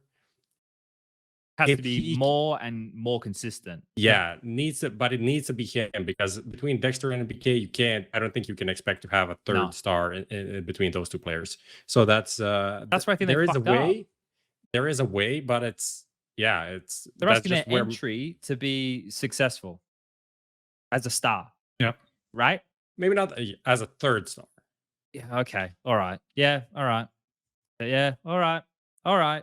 Yeah, but they definitely need torzsi to be really good. Like from the if they wanted to make this work, that they like the first prerequisite, like Frozen has to stay where he's been, like at least like he's got to keep up that level. I think we can all expect him to do that. Like he's obviously proven himself, but like the second prerequisite is just torzsi actually being able to kind of transfer his skills to the tier 1, because that's like if he doesn't hit the ground running, like this team is not going to be a top 20 contender even, I think. Without looking, question for the room. When was the last time MBK played a HLTV match of Counter-Strike? It's like April last year-ish. Yeah, something like that. Late May. So he has not played a professional game of Counter-Strike in, let's just, like 8 months, right? Like by the time MOUZ play, they're not in Blast, or they're not Blast partner team. So unless they play something small, I don't know if they have anything coming up soon, right? Like it's going to be a big event. He has it, and he flirted with the idea of going to Valorant. So like, yeah, should be Katowice the first event for them, and maybe. But like, what are we talking about here? Like, how does this change make sense? Like, how do you sell me this change with all the names that are available? With all the names that are, how do you sell me this one? The way you sell me this one is you say it was free. That's the only way you make this one work in my mind. That's the issue. Like when I thought about even like 3 months ago when ropz was going out, I'm like, you get Mir, you get JKS, you get, you know, some of these players that can be at least the second, maybe even the best player on the team, if, you know, things click. From that perspective, it's confusing to me. I feel like they got fucked because ropz's contract expired, right? Like, I mean, so there was some sort of a buyout, but it was fairly, I guess reasonable. It was fairly low because he was only like a couple of months off the expiry. This is where you'd want to have ropz bought, so you have a surplus of cash and you can buy a suitable replacement, right? Yeah. This is where you kind of find it, and we know that MOUZ aren't necessarily a team that loves splashing cash everywhere, right? Yeah. So, I mean, if anything is to be said about MOUZ, like they've always produced overachieving teams. Like they've consistently shown that over the years that their GMing has actually been really effective. Like it's almost surprising how consistently they've been able to stay at the top. You know, obviously not like a massive title contender at all times, but they've always been relevant in the scene with teams that probably on the paper we didn't expect to. Yeah, a lot of the time they've overachieved with their rosters. So like I want to give them the benefit of the doubt just because of that, because they've actually proven like their track record is too good for me to think like this team is just going to bomb. But like obviously there are some of these prerequisites that they need to hit to be relevant. I think the thing is, it's like a can be, if Dexter had just joined and they got MBK, then it'd make sense, because like it's a crutch for Dexter in-game leading in Europe. So he can have somebody to turn to who's very experienced to bounce ideas off of. And, you know, maybe if he's having a hard time calling, MBK can chip in. But this has been like a year of Dexter being in Europe, and now MBK comes in, right? ropz, I don't know if he would have been the guy chipping in and contributing to help Dexter with the calls, whereas MBK would be that guy, right? So I'm curious to see how it works from that angle. But this MOUZ one, unfortunately for me, this is one of the more underwhelming situations because they lost ropz. You know, I'm surprised. A lot of people talking about why they didn't bring more people from the academy team, and people are asking about, like, you know, you got your Bentets, your JKSs, the Mirs, the world, all these different names. I guess money is probably a big feature around a lot of these here. I mean, Mir isn't free. He's contracted JKS as well to complexity, right? So these are the things. That's a massive difference, and I don't know how much. How willing these orgs are to let these players go for, you know, reasonable or unreasonable buyouts. And then there's also someone like Madden who was around. There's even Sticko who's around. Yeah, you know, was around. Yeah. I mean, if we're talking about the offseason, right? Yeah. If we go back 1 or 2 months and see who was available, you would maybe expect MOUZ to be higher on the pecking order, but then you have a org like Apeks coming in and picking up a lot of these kind of talents that are around, or maybe older players that are around. And you would expect that Apeks, to get these players, has to pay a higher salary. Probably than maybe not than the best player in MOUZ, but what MOUZ would offer for the same player is probably going to be more over there. Okay, I don't know how much more we have to stick in with MOUZ. I'm excited to see how this team operates and what we're going to get out of them. There's the Sycrone thing. Low. Yeah. Which is, I mean, I don't necessarily have a massive point about him, because it's obviously like we've known him to be kind of like the second tier in-game leader, then obviously transitioned into coaching with MOUZ and XT. And like obviously, like this is a very different level compared to where he played and where he coached so far. So that's also another question mark that goes into the whole equation, right? Like, is he how good is he going to be in terms of like the transition to tier 1 as well? How many legit coaches do you like? And this is nothing to do with Sycrone. I don't know anything about the way he approached the game. I don't know anything on how most of these coaches approach the game because it's quite guarded, right? But like, how many actual coaches who do the proper shit do you think we have? Like, you'd use like Zonic and Blade as the model, right? And you'd start comparing names to like those type of guys. XTAZ start to fit in there. You don't. I think you'd probably be able to find 10, right? So this coaching thing, I'm more excited. I'm excited to see more names and see what they can accomplish with the teams that they have and the rosters they have. So this is one of those exciting things to take a little bit of a look at here. Okay, so I guess we'll hit the pause button right now on the roster talk, boys. We're going to jump into who wants to be a Skinionaire, brought to you by Bitskins. And we're bringing this one back for season 6. This is where you, the viewers at home, can type Bitskins in chat to enter the draw to win a skin on the house here. We have 5 questions, 5 different tiers of skins available. For every question that we get correct, we move on up the tier list. If we get them all correct, I think it's $50 for the top skin. Who's answering it? Is it me answering? Well, however you want. I don't even remember. I guess we can collaborate. I put in some super dumb questions. So. Okay. Well, let's do me and Striker then. We'll work as a team on this one here and see what we can get for everybody at home. So Bitskins in the chat. If you use the exclamation point with Bitskins, it actually removes you from the draw. So Bitskins without the exclamation point. If you do it with the exclamation point, you'll be removed from the draw and you have no opportunity to be able to win the skin ever again. Yep. Okay. Lucas, whenever you're ready, roll question numero uno. Question 1. Chris J played his first LAN for MOUZ alongside Legia, Trubly, Crispy, and Tizian, Gobby, or Nico. Ooh. It's a German team right there. Chris J and Legia, both expressions of Deutsch. Trubly and Chris. I mean, it's either Tizian or Gobby, and I'm pretty sure it's Tizian. Like, yeah, I'm reasonably sure it's Tizian. Let's go with that. Let's go, because Gob. Ooh, but Gob. I'm trying to remember when Gobby was there, because there was a time where he wasn't actually playing for MOUZ that long. He was only there for a really short time. So I'm happy to go with pretty Tizian sure. Here. Yeah, I mean, go for it, I guess. Right, yeah. Let's do it. Lock it in. Lock it in, lock it in. And the answer is Tizian. Okay. Great save there from Striker. His memory coming up trumps. Question number 2. What sport did Safe play at a US college before dedicating to CS in 2018? Was it A, football, B, basketball, or C, water polo? Now, water polo. Do you know this? Because I have no fucking clue. I know. I'm sure it's mentioned in the article that I've read, but I just don't remember this at all. But like, at a US college, are we talking like collegiate level, or are we just saying like he just went to like a free college and played basketball? Like, not like he played for the college, right? I feel like it has to be. This is where it's probably a trick. I feel like it has to be football, right? Because you'd assume that to come out of the region, right? Very good footballers down there, but this is where I think it's a trick. They have a lot of water. He looks like a bit like a surfy dude. I would be happy to put him down for water polo or basketball. Dude, go for whatever you want. I Going really for don't water know. polo, locking it in. Oh, fuck me. And the answer is football. Well, I didn't think that would even be a consideration. I thought that was just like a troll. Because a lot of creations, like water polo is played in like 5 countries in the world, and mostly in the Balkans and like wider region. And then a lot of people from Croatia go. What? In Australia? Water polo, they love it, yeah. Seriously? Okay. They love it here in Malta too. I go for my walk. There's like all these, like as you walk along the coast here, there's all these cafes, and attached to the cafes, there's like water polo training. Like it's a big fucking sport here. They love it. They're kicking each other underwater and shit. They're having a great time.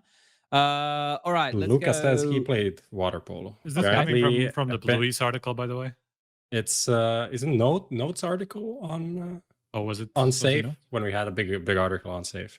It said football, so I didn't know if it was soccer or American football, but doesn't matter. No, well, it was Leo actually who made it. Okay, never mind. Oh, Leo. Let's get into number 3. With a 1.49 rating, who is the best performing player in We Play Academy League Season 3? This is Chiron. As of today, before the start. I'm going with You Chiron sure about that? here. Okay, go for it. Yeah, I'm like actually he's don't know. playing for the Spirit Prodigy, whatever the fuck they're called. Like he's just been reaming kids out. Spirit Academy. He's just been smashing noobs. MHL's done all right too. I know he started out well, but Chiron. I haven't kept up with it the last Yeah. couple of match days. I tune in every now and again. The thing is, like, yeah. Anyway, we'll talk about it another time. Question number 4. Which of these up-and-coming CS players isn't a Norma? AWPer, Deco, Wonderful, Deco, Wonderful, or Chiron? It's Chiron. Yep. Right. Deco and Wonderful definitely are. Deco's in the new team. Is in the team 1 win with Flamey. And Wonderful we've spoken about on the show before. So lock in Chiron. I read it and my dyslexia, I don't know if I am dyslexic. It says carry on. And I'm thinking of a Parkway Drive song. But yeah, we've got it again. And going into question number 5 here to try and salvage the quiz. What word did Vitality Esports director not use to describe Zyro in the latest HLTV interview? Mutant prodigy phenomenon. He definitely used mutants. Yeah, I think it's prodigy that he didn't use. Yeah, because prodigy. Ooh, are you sure? A phenomenon? Because I think he did say phenomenon. The French are always very verbose. No, I think he said phenomenon. You think he did? I'm pretty sure it's prodigy that he didn't Put him say. a Jedi Master.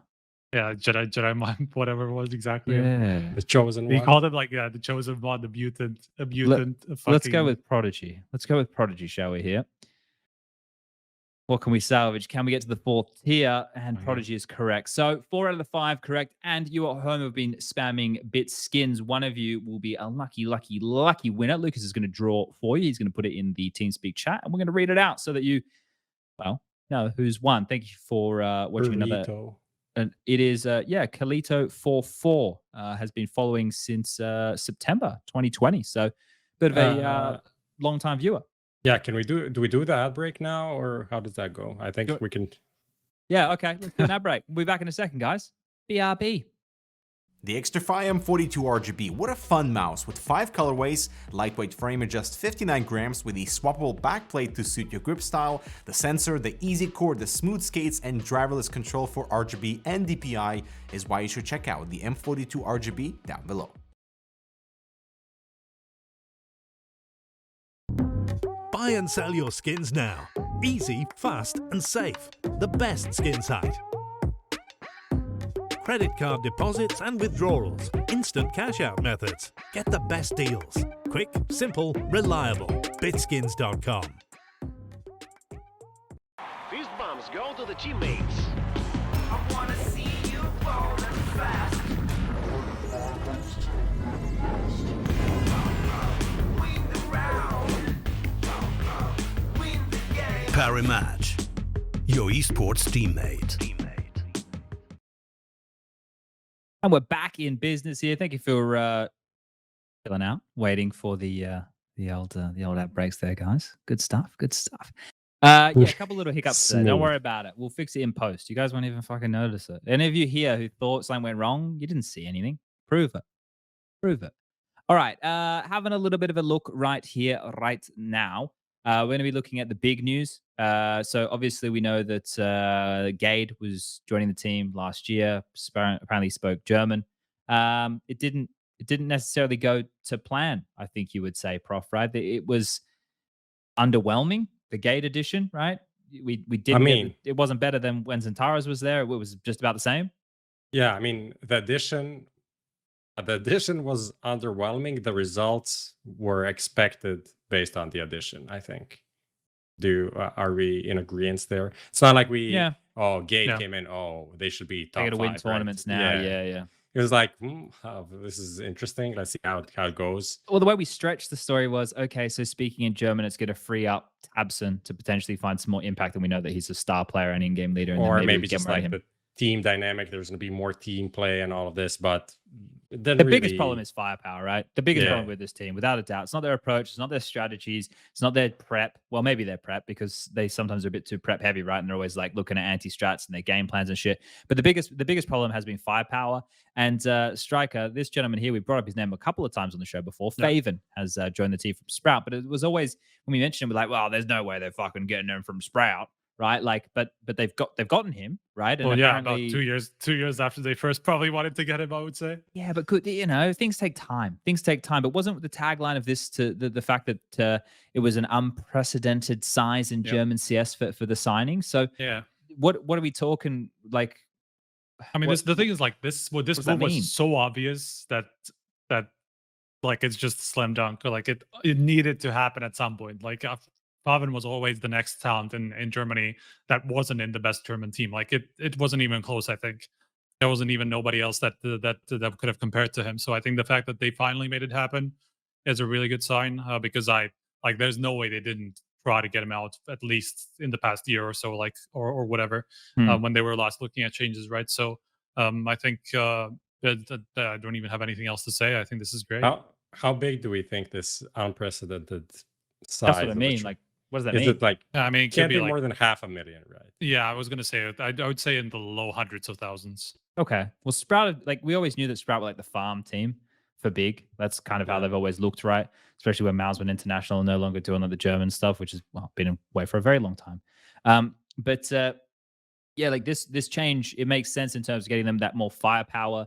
Now you can start to like, when I say, I don't mean just like Keto and Tizian can make more sense now because you're not looking to them to have to contribute in the same ways, right? If you can get a lot out of Styrus and a lot out of Tabs and a lot out of faveN, then that's good, right? And then when Keto and Tizian do contribute, yeah, we're looking good. So this is a positive for the team. Obviously, they have ENCE over there coaching. There was some more news that they, I don't know what position, the head of Counter-Strike or something, Roman R. I remember watching him back in the 1.6 movies. This is how old I am. Like, I legitimately remember watching these 1.6 frag movies. And Roman R was a prolific name, right? So that was an exciting bit of news to come out of Big today as well. But for Big, is this the way it has to stay, right? There have to be sprechen the Deutsch. None of this silly business. None of this fucking around with people who don't speak the language properly and things like this. Like it has to stay with Germans. I think there is enough talent in Germany for Big to be, if they are the only German team and they can farm. You know, in the past they had issues with Sprout being, we're the second best German team and we will not give away anyone and we'll make it all very difficult. So if they can be, the one big German team, then I believe they can continue being German and be top 10 and be relevant and win some events. Maybe not be the number one team in the world, but they can be good enough. And I think that is essentially what they are aiming for right now. Not to be, the next team to beat NAVI in 2022. But if they can maybe, the funniest thing is they are one of the last teams to beat NAVI. So yeah. I mean, this is not a small country we're talking about, and it is a very Counter-Strike heavy country as well. Like they have a lot of players. I think it is a big market. So obviously there has to be enough talent coming up for them to steal, right? So like they should be able to stay German like in the long term. This academy project that they're running over there in the We Play League is going to do wonders for them, I think, in the future, right? That'll be a exciting player. Like Crimbo, yeah. So the academy team looks stronger as well. So there's future proofing. Is that the word? These are all good signs. Like all these changes and all this craziness we've had go on, right? Like just for a sidebar, this is a complete sidebar, but like all the doom and gloom and all this fucking, sure. Like you look at everything that's happening with our game and like the scene and everything, and there's always it's always negative. It's so much easier to be negative, but you look at this shit and like it only slaps me in the face like a wet fish every now and again. But it's like I'm actually in a position to see how much this shit has grown and like how good these things are now. And it's like, yeah, this is fucking sick. Like, this stuff is awesome. I think it's also, I think the off season that we have now is kind of like the symptom of the whole pandemic, because like people were basically like super reluctant to make changes, also because of the RMR points and that kind of like put the hindrance on a lot of stuff, because nobody wanted to make changes at any point because the major kept moving and moving and moving, and nobody knew like when it would actually happen, right? So they weren't particularly motivated to make changes because they like, as far as they knew, that could have cost them a major, right? Like, and that was a mega big thing for a lot of these teams. And obviously, like, also, like, a lot of teams were going through some financial issues and they had to figure out how to operate in the pandemic and stuff like that. So they also weren't very willing to spend money. But now that things are kind of like looking up again, financials aren't that bad. And majors obviously gone, and there's no points or no spots that you have to keep holding on to. So like everybody now has the freedom to do whatever they want, and I think that's like this is like a year too late almost. Like this offseason that we had, like last summer, I thought this is shit. Like nothing's going on. Like we had like 2 decent roster moves, and that was it because the major was just coming up, right? So nobody wanted to do anything. So like now we are actually getting the real offseason for the first time after 3 breaks. Yeah, which is crazy. And there's been a lot of good changes here, right? So I think like good things for Big to be expecting in the future. I don't think we have too much more to like kind of dig into there. All good. But the flip side of this, and we haven't noted this down, is Sprout. And I just want to kind of mention Sprout just quickly here and the changes that they had made. So before they had, I guess his name would be KEI. Do you guys know how to pronounce it? Is it Key? Is That's it Kai? Key? I don't know. Yeah, Sure. well, they had him. They had Rouse being Danish. Key being Polish, and they had Barry as the coach, right, who's Danish, and then they had Spitty, faveN, and Slacks. They were the Germans, right? So after faveN's gone, Barry's still there as a coach. Rouse is still there, right, reinventing himself since the first major, apparently. It was just such a crazy story. I hope we get to see more of them so we can actually properly tell that story. Spitty's still there. Slacks is still there, but they brought in another kid from Denmark. I think it's Stayer, right? I don't know how you'd pronounce it. Staehr. It's his last name. Lucas could probably help us with this, but he's yeah. Okay, cool. Right. It's not as long as I thought it was. And Marix from Luxembourg, right? So this is now like on paper, no longer a German team, right? It's no longer, there's only 2 parts of the team are German now. So that's where Sprout find themselves after all of this. And they're always kind of a fun team to keep your eye on because you see them there. They're like on that cusp, right? They're always fighting, and then they lose a player, right? And then they lose a tournament, and then they change something, right? So it'll be interesting to see what happens with this Sprout now, and if they continue to go in the direction of not being a German team anymore. That'll be something to keep an eye on. So touched on Sprout. The next one we can jump to here, obviously, is Apeks. Now, I was having a look at the Apeks stuff. Now, these are the headlines that came out around Apeks during the offseason. Apeks set for a fresh start as they transfer list 4 players. That was Gruesome Dennis, Freddy Frog, and Relaxer. Apeks announced Nork as the second player of the roster that was joining Asilian, who's the in-game leader of the team. The next part of the news was Jacob reunites with Apeks, so they were able to get him from Extremum. Torzsi revealed as Apeks' 4th player, and then the surprising one here that I think caught most people off guard was Stiko coming in here to round out this project. So they have Polly as the coach, the Norwegian. Some people might remember him, and that's how this roster finds itself. And this is pretty cool, right, Prop? That they've been able to build a team like this with different pieces of the puzzle that are around. Like it's obviously not a heavy hitter, but it's a good start with what's available.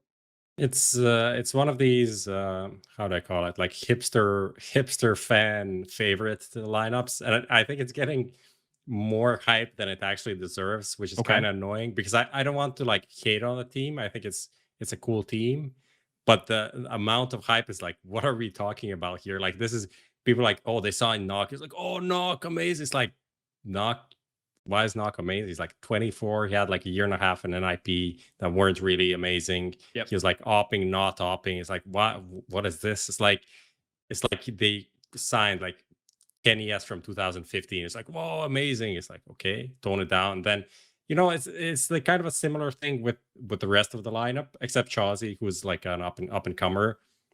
There are players that had great periods that are not in their prime, definitely, but they could offer something. There is still potential for them to be pretty good, right? And this is a team that could again be an FPX style team. They could be a dangerous team. They can make some upsets. They can definitely qualify for big events. They can get it there. There is this problem about Asilian and his track record on teams not being like 6 to 12 months max. But that is a problem, and it isn't a problem at the same time, because in those 6 and 12 months, usually those teams have decent results. It's not like they're mega shit and then they change. Like they have decent results, then internal conflict, and then Asilian needs to find a new team. Maybe that happens again, maybe not. I don't know. It's just I mean, new Hunden. Honestly, like actually, I shouldn't call anyone the new Hunden. I'll just sorry, Asilian. I'll send, where can I send this? But there's this feature that both me and Striker asked to be built, essentially because of like going through Asilian stats and history and stuff like that. And there is if you go on a player and then you go down onto like previous teams, there is a box with like rankings of previous teams. I came to the devs at one point, it's like, this would be nice to have. And then like 3 months later, Striker is doing an article on City, and it's like, would be nice to have something like this, but with the ranking, you need to go down to the bottom. And essentially, then we decided to make it and, more, and now change to again more, and now change to rankings top right. Here we go. Can he do that? And scroll down a little bit. Yeah, and just scroll. There you go. Nice. There we go. That's it. There we go. And this is actually a pretty cool thing.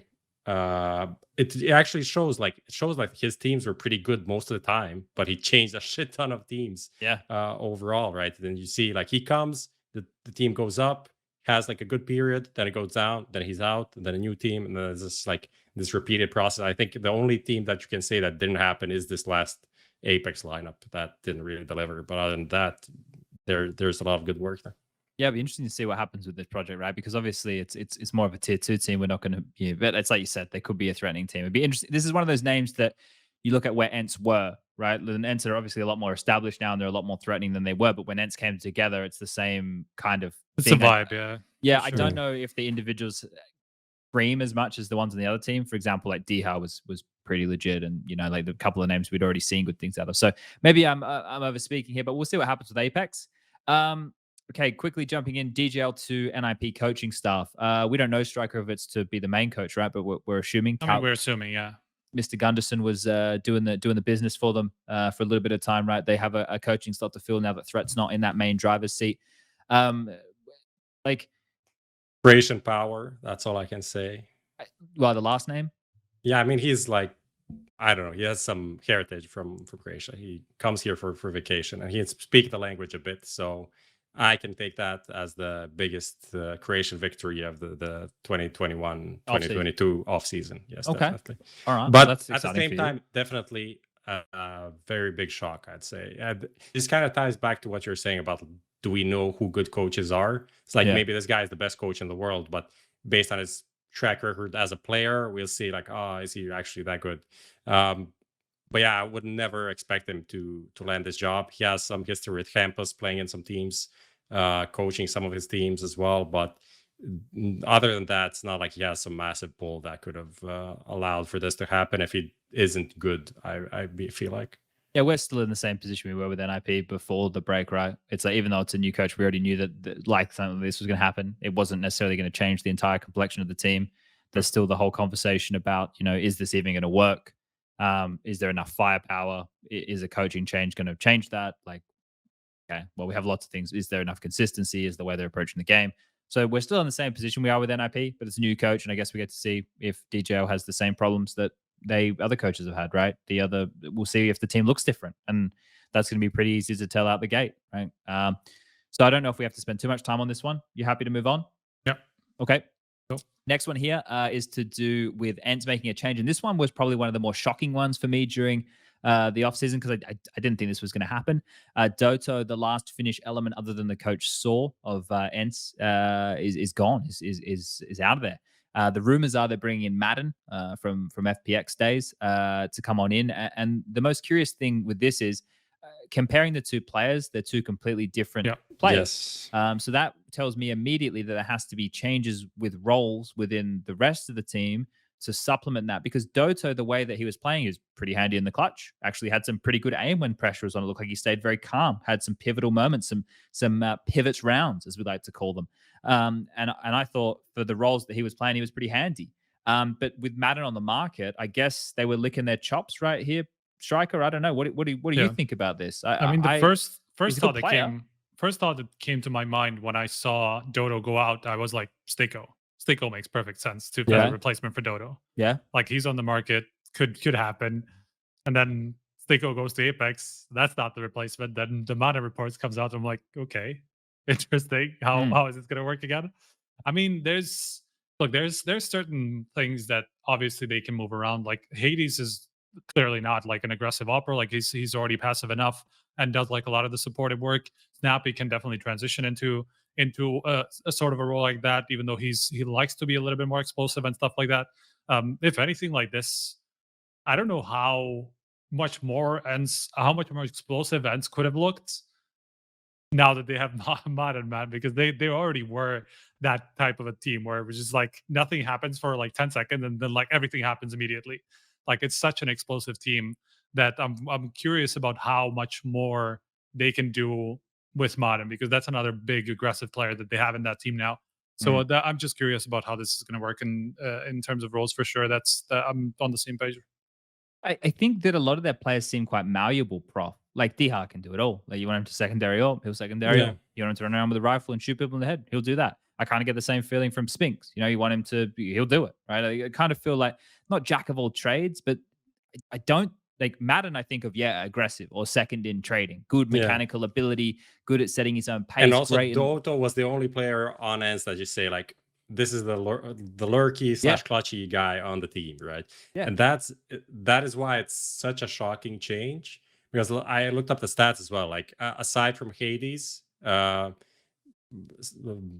was the most passive player, like least opening attempts on the team. And then you go to Modern and FPX, he's the most aggressive player on the team, and that is could not be more different, right? So yeah, it has to be a swap. Maybe it's Spinks taking more like late round roles. Maybe it could be good at that. Yeah, could be. Like it feels like it could work, right? Diha's kind we of need the player. Israeli FACEIT mix to get on in here and let us know, like Flames and I forget his name. Is it Nerds? Shushan and Shushan, like, I sometimes come past them when I'm FACEIT queuing. I'm like, get me the fuck out of you? I try whenever I see him, I try to dodge. So it's like, I'll take the ban. Oh, I did. I disconnect. What is this? Oh, my PC is shutting down. My internet, Malta, it's raining. Can't connect. What is this? Sorry, guys. But yeah, the only player that I can't see, I can't see Snappy really being that player. I mean, he can clutch. He did clutch a couple of times, but he's like a very aggressive. That's his style of playing. But I guess that is also kind of why he wants this play. He just wants everyone to run around and shoot people. That's the Snappy way. He'll run around with the fucking Dug with the Tech 9. Just shoot people, guys. I kind of like this move just because of how much aggression this team packs. Like it's going to be an exciting team to watch for sure. They already were, but this is going to make them like next level. I feel like it's going to be exciting for sure. I don't know if it's going to work, but I like it almost. But I think that's the cool thing with this team is like the reason they were exciting is because like they kind of exceeded everybody's expectations at that RMR, right? Yeah. And like I think it's fun to watch when like because Snappy can play some momentum-based Counter-Strike, and if you have aimers, like it can be really fun to watch. You can get that momentum with this team. Yeah. So let's wait and see how ENCE go. Jumping into the next piece of news, this is coming hot off the presses from Brazil. So we all were hearing that Vinny was linked up with Liquid for a while there. Then now that fell through, and obviously he made his way over to the Last Dance. We'll talk about that one soon. Don't you worry, Brazilian fans. But they've gotten Safe as the AWPer here. Now, a couple of things. We had seen Safe a little bit, and people were impressed with him. He's an older boy, right? He's not a young talent, but they've kept Drop, who was from the academy team, right? So this is the thing. I thought maybe they would, because Quesarado and Yuri are fucking like nuts. Those two guys, like I love watching those two play. Like I think they're really, really good players. And then Art, well, we know what that madman's up to, right? But bringing in an AWPer to try and fill that void of what Henny left. But then I was surprised that it's Vinny going. What's wrong with Vinny? What don't we know that's wrong with Vinny? What the hell happened there? I would have expected him to stay instead of Drop for sure. Just have that be the obvious replacement in the team, because obviously we know that this team worked when they had a good AWPer, right? So like I'm not sure what led them to this change either. I'm just a little bit like Drop didn't crazy impress me, but it's not like I also didn't feel underwhelmed. Like I was just like, yeah, he's just playing. He's here. He's doing his roles. He's doing his the Safe changes is great. Like I'm excited to see how this one works, and I hope we get more of the Fury we had when we had Art going aggressive entry AWPing, and then they had Henny clutch AWPing and stationary AWPing and whatnot. So I hope we get that dynamic back. But yeah, I don't know. I feel I would have been more excited if they stuck with Vinny. It's just maybe because I haven't seen enough of Drop yet. Do you feel the same, Prof? I think it must be that they kind of believe that Drop has bigger potential in terms of development. And Vinny is a player that we have seen. And I think he's like, I don't want to say stagnant. That's maybe kind of a bad word. But, he just plateaued. He plateaued. Okay, yeah. He plateaued. That's it.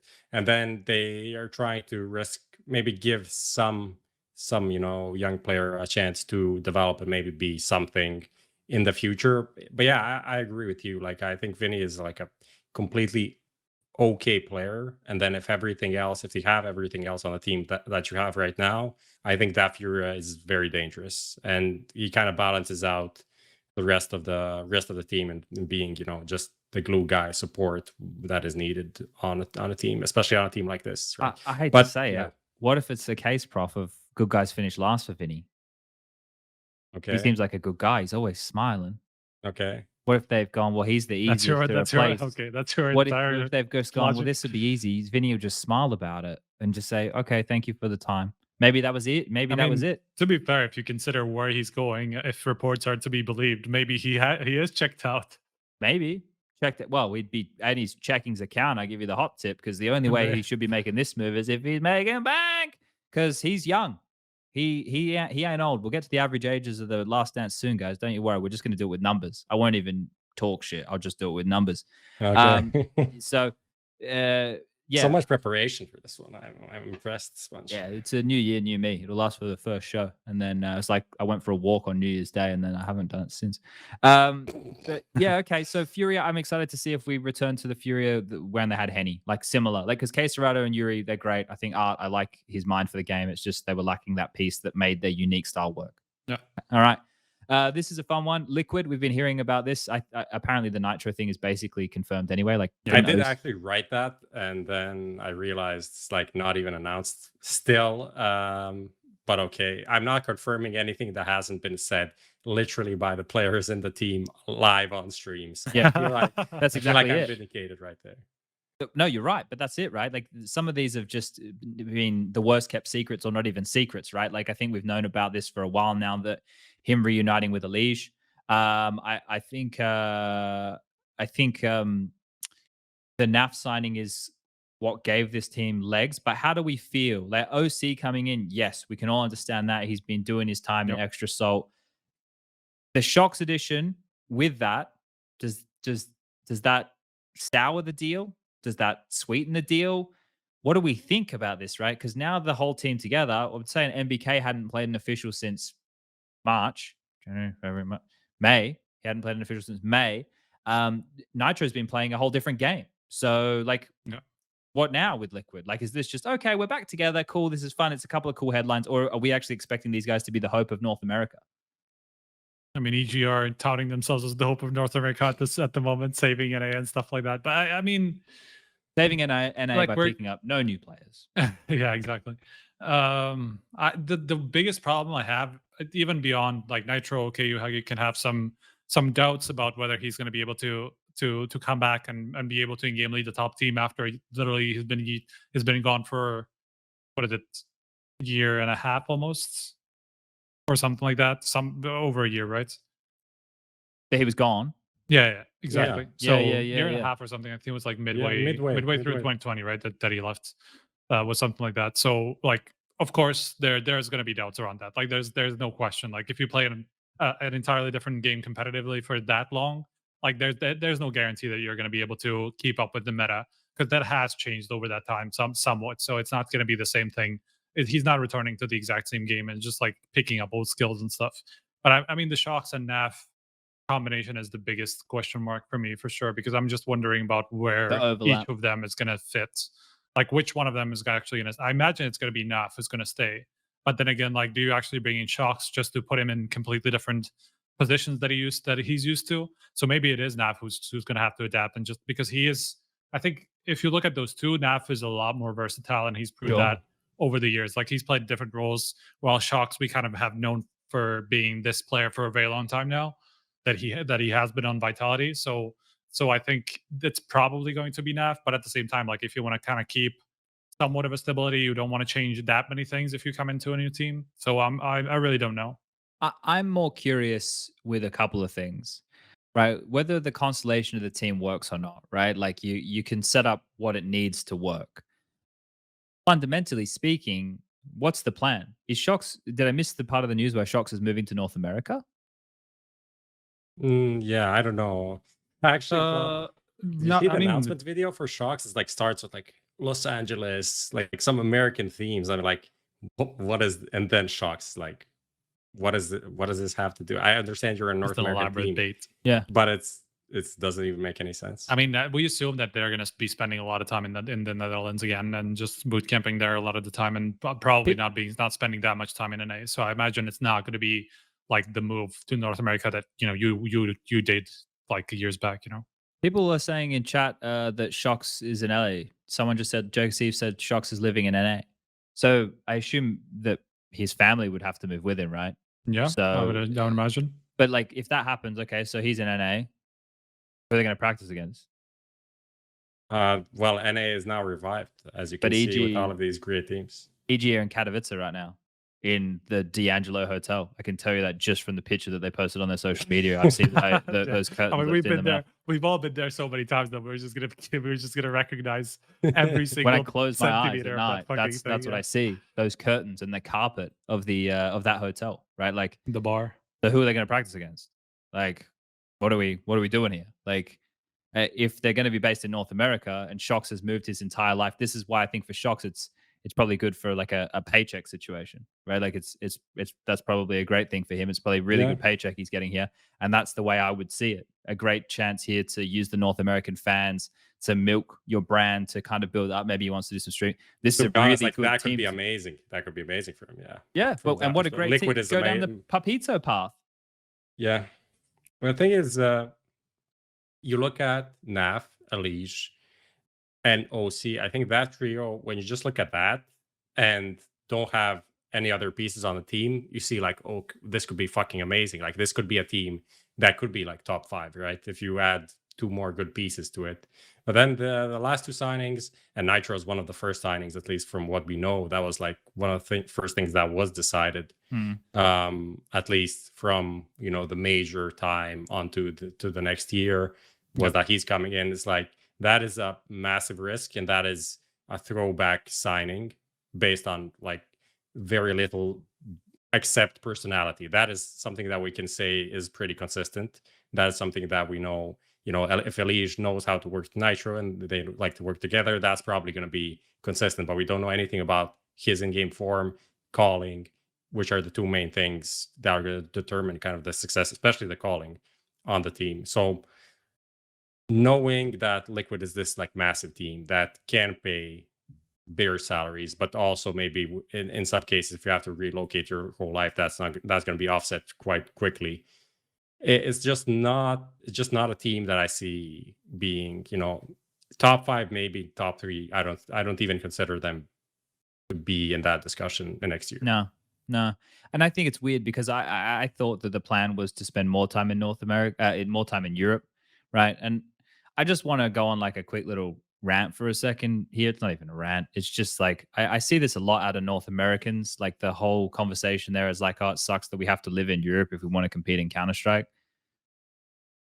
Like that tilts me to no end, because like I'm gonna get my tiny little fucking violin out right now and play it for myself and my countrymen and talk about the South Africans and talk about the South Americans and talk about all these other smaller regions who went to their region or different regions to compete at Counter-Strike in a better way, right? Like if you have to spend the majority of your time to be an elite level athlete at video games, to be the best in the world and get paid 20,000 euros a month, it's a pretty good fucking deal, right? Probably like more if you're really good. This is a short-term thing, right? You don't do this for your entire life. Maybe if you're lucky, you get 10 years, right? Maybe if you're lucky, 10, 15, or maybe then you're in like, so to be spending a lot of time in Europe and not with your family in North America, sure, it sucks, but there's so many other teams and players who have done that. Like, and it just, every time that's what Counter-Strike is at the moment. That's where you go and play the best Counter-Strike. If you're a football player and you want to play the best football in the world,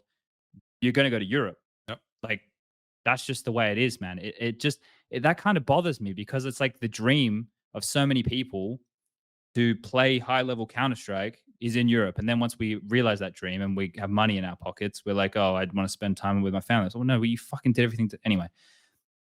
Going off on one of my little tangents here again. But yeah, actually kind of mild for your standards. I don't get angry at anything anymore. I stopped reading social media and shit. No, like I stopped reading. I don't give a fuck anymore. Clip it. It doesn't matter anymore. And None of it matters. Bring it up like two shows from now. No, I really just don't. Like, I've decided, I know what I like doing now. I like sitting in my place playing Counter-Strike. That's what I like doing. That's all I like doing. I've decided that's all I like doing. I don't like doing anything else. Recently been asked what my hobbies are, and I said sleeping. So. Yeah. There you go. That's fun. I love laying on the couch watching some TV. Amazing. It's all good fun. Okay, so your next title on the show. Do we want to move on from Liquid? Yeah. Yeah, can do. Yeah, okay. So we're going to move on from Liquid to EG here. Now, this one I want to link Lucas a little bit of a link. Now, we're going to go through this for everybody playing at home. Now, we read up the news before about the potential for the Valda situation. I didn't save the tweet. Fuck, I'm gonna have to go find it. But what's the tweet? The tweet of the EG roster. Oh, you mean the Nicole one, or? Yeah, I didn't save it. Just search her on Twitter. It's not that hard to find. I'm sure it's like the next to last thing that she posted. I'm gonna fucking BM hardcore here. I don't follow her on Twitter. What's her fuck? Nicole Points. Lapointe. I don't know how you pronounce her last name. There we go. Fix it in post. All right, Lucas, here you go. Bring this one up for everybody at home. So her title is that's not her title. It says the Evilist. That's cool. Oh, she is the CEO of Evil Geniuses. So definitely coming from a reliable source here. But she's having a little bit of fun with it. The tweets, it's basically a chain of tweets here regarding Evil Geniuses beat CS:GO. A thread. News coming soon. No need to rush. I know you all want roster news to come automatically, but our official announcement next week will make things easy breezy. So don't run in circles, Stewie. So I thought that was an interesting way to do it. But this has been the rumored roster over there with Malik as the coach. And then EG, I'll send you another link, Mr. Lucas, just posted this about an hour ago. And as I mentioned, the curtains, you guys can take a look for yourself. They're beautiful. But this is obviously EG in Europe with Malik. You can see Breeze and Cirque there. And then 3 blurred out figures. So this is the team right now, EG in Europe. Yeah, that's totally not Rush in the middle, and it's totally not Stewie over to the left at AmaNek. Not at all. Not at all. But look, it's this roster right here is bringing back together Rush, AmaNek, and Stewie. They won a major together, guys. But here we go. This is how prepared I am for today's show. Let me just see if I can find EG. Yeah. You know, there's this trick that you can do with your brain where if you if you see like blurred out pictures, like how you can trick your brain into thinking that you're seeing a normal picture is just like going slightly cross-eyed, and it just all kind of smooths out. And obviously it's not like it's really like helps you filling gaps that aren't there, but you know, you can see like a better outline of a player's face. Okay. No, I mean if you look at the hair on Rush, like that's clearly him. The technology's there. The technology, the strikers solved it. But this is the core of the 2018 major winning core, right? That was almost 4 years ago. It was 1,446 days, 3 years, 11 months, and 16 days. Yep. That was when that core won. Have those players, Prof, gotten better or worse since then? I think they all improved massively. And also, I think the fact that they kept together and didn't make a single roster change after winning that, but continued playing for 2 more years shows that they also believed that wasn't a fluke and that there was future in that core. So now they're just doing it all again. No, obviously, no. I'm definitely not excited about this lineup at all. But this is saving North American Counter-Strike. I hate the concept of this lineup. I actually just hate the concept more than the actual lineup. I hope it works. What? I hope. Why do you hope it works? Because it would just show that we don't need to foster new talent and that we can just keep recycling the same players over and over again until the end of time. To be honest, like some of these players are still really young, like unexpectedly young. These are the players that you think are older than they are, like Breezy, Cirque, and Stewie. They're all like 20. You know, AmaNek is 23 to 24, right? Yeah. AmaNek is 25, and then Rush is the only guy that is a bit older. But it's not even about the age. It is more about the trajectory of each of these players' careers, and that none of them are actually like going upwards. Like not a single player on these teams is in the position to say like, oh yeah, things are going good. Like it's hard to me to imagine a world where just magically everything clicks and then 3 out of 5 players are playing better than they have played in the last 18 months. That's the issue for me. I see how like 1 or 2 players and like, oh yeah, these or that, like things that happened in the previous teams affected me in this or that way. But there are too many of these, how do I put it, excuses maybe, to just think that when this team comes together, that everything's going to work. And then again, if it does, it's the same thing with Malek as it was with Xtaz that I said, and you're a fucking genius. Good job to just getting this and making it work. But I also believe this is far away from what the original kind of goals and plans for an EG lineup were when they started the kind of the process. How would we have felt about this if this was Valda instead of Rush as it was supposed to be? I don't think that changes much for me. No? What if it was JKS instead of Rush? No, I don't think it's kind of the same thing. It's like good players, experienced players, but they're not, a player that is very good today and could be the superstar like next year, right? Okay. I don't see any of these. That's the issue for the lineup with the lineup for me. Do you think we've seen? So let's do this then. Out of all the players on the team, do you think they're better years behind them? Not all. I don't think all of them. But I think most of them. I think it's kind of difficult to tell with people like Breeze and Cirque especially, because I think Breeze didn't have the best year. Same with Cirque, obviously, and they were both in the top 20 2 years ago, as far as I remember, right? But I think, I don't know, I feel like that team got really shafted by the pandemic and just kind of like losing motivation throughout the year. Like I think that team kind of like got checked out very early on into the pandemic and they never really got over it. So I think as much as I don't want to just put everything into like put all my stock into this being like their whatever pandemic version and they didn't, none of them cared, but there was obviously a lot of reports about Breezy considering Valorant, and that kind of kept coming along for a long time. Like that was a long time those reports just kept coming, and it never really happened. It was just always a consideration. And so like you got to wonder about their motivation throughout the year. And obviously the lineup changes that they had throughout the year, they never really got the players that would have gotten them to the next point. They always kept Stan, right? That was also a big problem. Also very low on the motivation side as far as reports were concerned. So like all of this together makes me feel like I don't want to judge, especially Breeze and Cirque on the last year alone. Like I think they obviously showed a lot in the years before that, and they're young enough not to start falling off just based on not being at the top for too long. My biggest qualm with all of this is like, if you have a fallback plan, if your fallback plan is I'll just stay in North America and play Valorant if this doesn't work, are you ever going to be the best you can be? Yeah, that's a rhetorical question. Sure. Like, if you always have a safeguard, right? Like you have a safety net, you're never going to fully take that leap, right? Like, well, that doesn't make sense actually. If you have a safety net, you're more likely to take the leap. Yeah, but if you have those like training wheels on the bike, I think it's different if you have doubts, right? Like if you keep having doubts about like whether this was the right move that you could have done, like I can get that angle for sure.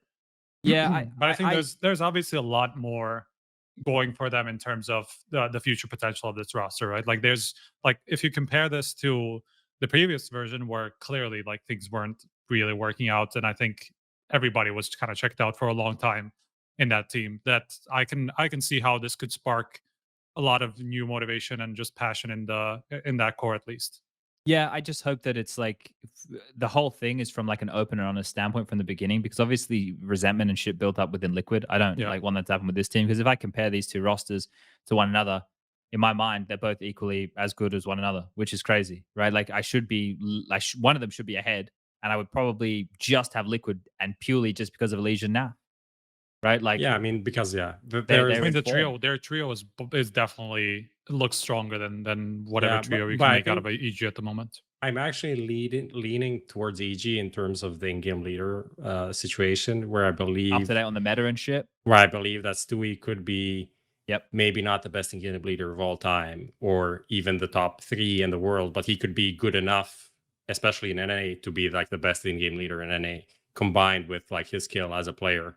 I believe that is an edge where if that works out, like him and Malik get a good combination going, if they have the IGL shit down and then Cirque starts playing as we know that he can, like just that he played like a year and a half ago in Breezy, with that already, I feel like that's a team that could be better than even Liquid, which is ridiculous to even claim, but it could be, right?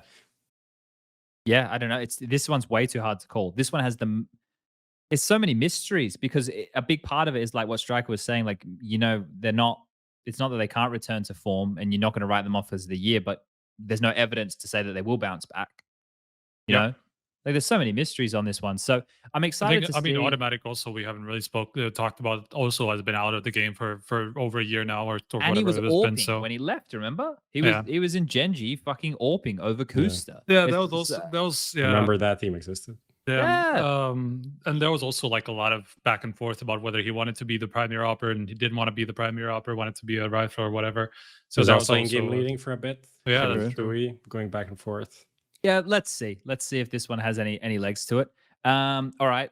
The links off of this one to get fun. Both FURIA and Liquid have no longer have ties with Grim and Junior respectively as of today. The news has come out on both of those camps. Man, we should have thought of doing like some fucking actual production around this. Like I can just imagine the fucking links going from one place to another, you know, because this all ties into each other. This would have been so like just picture there's a video going in the background. I just grouped it all together in this document I'm reading, right? Just so like it makes it easy for me to go from one to the other. You actually put in an effort, right? Yeah, sometimes. That could be a standalone video, but too late. Maybe next year. Maybe next year. You know, we'll keep the good ideas. So complexity for a while there, right? Because we have to talk about this. Was looking at getting Copenhagen Flames, but that obviously has fallen through because out of the Flames camp, we've heard that they are retaining their roster for 2022. So just quickly on Flames, since coming back from like the major, they've had rough results in the tier 2, which is just like fucking swimming with the sharks, right? They've been up and down. They've been looking good. They've been looking bad. So now it's about to see this team without the coach of Pitta, how they're going to go with the highest of highs that they had because of 2021 and the major and all this, and how they're going to now be able to operate for the rest of this year. So I'm excited to see what happens with that. But the new looking complexity is meant to be Extra Salt, who have recently released Marquee. And they're in talks right now to sign Junior and Grim, right? That's the way this is meant to be going. Get Junior and Grim to join JT, who's the South African in-game leader, who's now the lone South African, right? Sonic's gone. Everybody else is kind of, you know, here there, and the coach TC, obviously. TC, Yep. And going to join up with JT, Fang, and Floppy. So it would be Grim, Junior, AWPing, JT, Fang, and Floppy. And I think that's pretty good. That's the best news out of North America out of all these, man. Yeah. I'm excited to see this. I don't know exactly how this team is going to look, but I think that they have some good pieces. Obviously, losing OSee hurts. But let's give Junior another chance. And a lot of people are like, oh, you fucking, you know, this, that, and the other. But let's see, you know, because he is the next one up. Do we have high expectations for this team? Is it an upgrade over the roster they already had? What are the general feelings here? Strike, you said that it's the best news to come out of North America. Yeah, I mean, obviously, Extra Salt, I think they underperformed a lot for what they had last year. I think people expected them to at least have a chance to make the major, you know, be one of those NA teams on the up, but they never really lived up to that. They always felt like when the pressure was on, like they could have made it to Pro League and I think they failed. They could have made it to the major and they failed, you know, that like these key moments, they never performed. They barely ever won anything as far as I remember in North America. So they definitely, like, a shakeup was just clearly necessary for them to start achieving something, and just to get them the two. I think still some of the biggest talents that were in the North American scene that haven't made it like at the top yet. I think that's a really good sign for them, and I think that could be the thing that just starts taking them to the next level, where they do win some of the local events, and then they make it to a Pro League every now and again, and just like work their way up, you know, and just maybe start becoming a bit of a contender. Here we even go. In Europe. Here we go. There's something coming from Sponge. No, I was going to ask you, Prof. I was going to say, because of Liquid and EG and their status, being partner teams with both Blast and ESL, there's a spot for a North American team to earn the North American spots. Like, you're actually in a really good position as the third string North American representative, right? Like, ow, fucking hit the mic. Sorry, guys. But yeah, isn't that like a really good selling point if you're not Liquid or EG? Like it would be for me. That's the same thing with like Australia, right? Renegades kind of hold on to that spot right now. But when we had Extreme and 100 Thieves and everything, it was like them representing overseas is good because they've earned us this spot and now someone else can have it.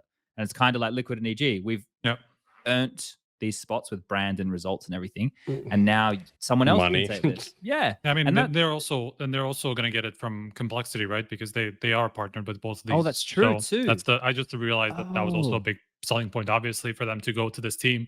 Like that's a massive step for them that immediately. Is huge. Because they couldn't make these qualifiers, right? Like they always fail these qualifiers to make it to those big ones. That is crazy, actually. Yeah. So they are in Pro League. They are going to be in Blast. That is great for them. And I think it's a cool team. I think it was Extra Salt operated essentially. I mean, operated. You can maybe the oSee one is the oSee part, but you know, like I said with OG, you know, you're a middle of the table club. You're going to lose these players. So in terms of what they could have got, like okay, Junior is fine, and Grim is a good operator. I feel like.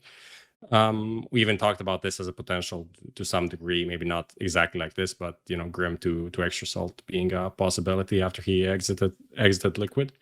So from that perspective, kind of cool, like third NA team. It's good that they have a third NA team, but you know what happens to third NA teams, right? They get poached. If Fang is good, if Grim is back to being like sick, like he wasn't trying. It might be the other way though, Prof.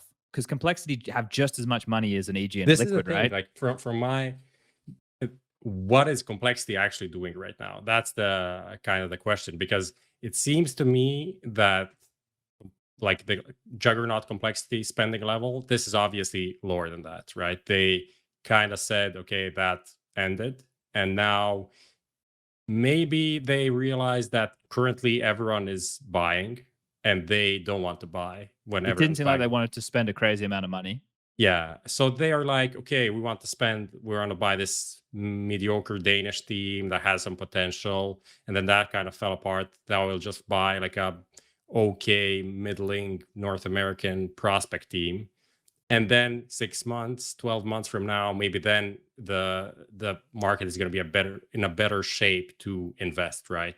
And maybe over the time they can upgrade and do whatever.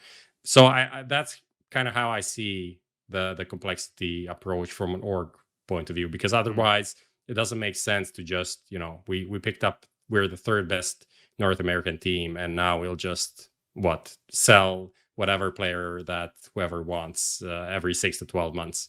You know, it's crazy. Sorry, I was going to say, it's crazy. If JKS is still contracted by them, like. He could play there. Yeah. He could have played there. Like that's fair enough. I don't know who you would put him in the team instead of, right? But like that's another name that they still had their hands on that they could have considered here. Who is, I don't know. I guess people also used to playing in NA, so it's not like it would be a particularly new thing for him. Yeah, I don't know what's going on shoebox, there. Mate. I presume that there's like allegedly he had a big salary in Complexity, and then when you're benched, you get the lower salary. So maybe that's kind of where they see this going. They just don't want to, they want to get rid of him, long term pay that maybe 40K or whatever. Yeah, I don't know. He doesn't give me exact figures, but he makes good money. So yeah. I don't know. Hopefully there's some JKS news soon. I don't know. What I've heard is we won't see him playing for a little while. So sad for all the JKS fans out there. I mean, clearly there's not even that he can't even go anywhere at this point. Like everything's kind of out there already. Yeah, it's going to take a while. Blast roster lock is done, so he's missed the wave. That is not happening. So it's for that is something that I am kind of sad about, to be honest. I'm on the same boat, Chad, there, because I think there was a lot of places where he could have potentially gone. You know? Yeah. So I think it must have come down to not being able to get sold, or people not making big enough offers, or whatever. I don't know. I don't know. I mean, I'm sure that's why the MOUZ one were clear that there must have been some interest. There's no way there wasn't. That's why probably that one fell through. Yeah. Okay. Do we have anything else we want to say on this before we shift gears? Get into the fun stuff? No, let's go. Okay, this next one, guys. 00 Nation are retooling. And the rumors right now, well, coldzera has joined, but the rumors around Try and MOUZ joining the team, NAVI and Team One. I read some news yesterday that he is no longer part of NAVI, so that kind of backs this up. And MOUZ is another talent we've seen from Team One with fantastic looking deagle in his hands right there. Is meant to be a new project, and I love this because this is what I wanted coldzera to do. Yes. I wanted these guys to do like a everybody do what Taco did. You know, everybody just splinters off. We fracture. And everyone goes and they use their experience and they all go and grab a bunch of different youngsters. Maybe coldzera and Taco stayed together and Fallen went over here and Fur went over here. And, you know, they all built these young, and then the whole region, because this is one thing we have to think about. There are so many Counter-Strike players in Brazil and South America. And these guys with so much experience that they've gathered over being major champions and traveling the world, and they could have all done a Taco. Taco did a Taco, and it's worked out. He's worked out the best out of all of them, without a doubt. Right? So far, yeah. So now coldzera is going to do this, and the rumor is he's going to be teaming up with Try, who is from Argentina, and MOUZ, who is from Guatemala. The flags look very similar, but don't be fooled. And then, because we have been a bunch of times, and indeed. And then we have why is my camera gone blurry? Then we have VSM, TRK, and Leo still on the team, right? That's TRK is tipped to go up. Okay, so they're going to keep VSM, who was meant to be a bit of a star from the region anyway, but was VAC banned, so never got properly looked at. And Leo, who seems to be a bit more like a glue man, will do everything that you need, right? Yeah. So an entry as well. I feel like aggressive player. A couple aggressive rounds out of him. So when we think about that, when we look at the team from this perspective, I'm excited for 00 Nation. I didn't think I'd ever say this in my whole entire life, but I think like it took 4 players leaving, but you're excited. Yeah, but it's kind of cool, right? Oh, KNG was still there as well, right? Yeah, but KNG and TRK are the two that are expected to be the ones out. Okay, and Tries an AWPer, right? So that's why it would, So, but this year, I don't know. I actually like it. I actually think this is kind of cool. So, I think that this is a good risk for coldzera to take. I think it's something which could, and like it's a Norwegian organization, right? So they can be based wherever they want. They've been staying in Europe for a while, and they have some sort of facilities. Fuck, I forgot where it was, but they were somewhere. And you can qualify back in like for the majors in their region, right? Or they can try for the majors, right? Which is really cool. Like I think this is good. This is what we're looking for.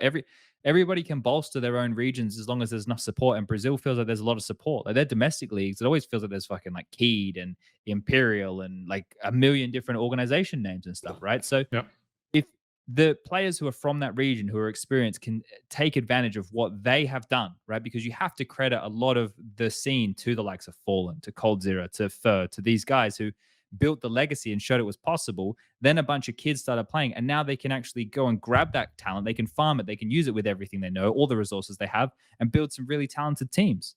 And I hope we get to see that over a lot of different regions, because this is sick now. Like we have so many people playing Counter-Strike, right? Just because North America is not super strong, South America and Russia are really fucking strong. And that's where some of the best Counter-Strike players in the world that we've seen over recent years are from. Like we're in like a really good spot with this. So I don't know if you guys have anything you want to say about 00 Nation, like if there's any real feelings. I think this is a good direction. That's it. That's all I'm saying.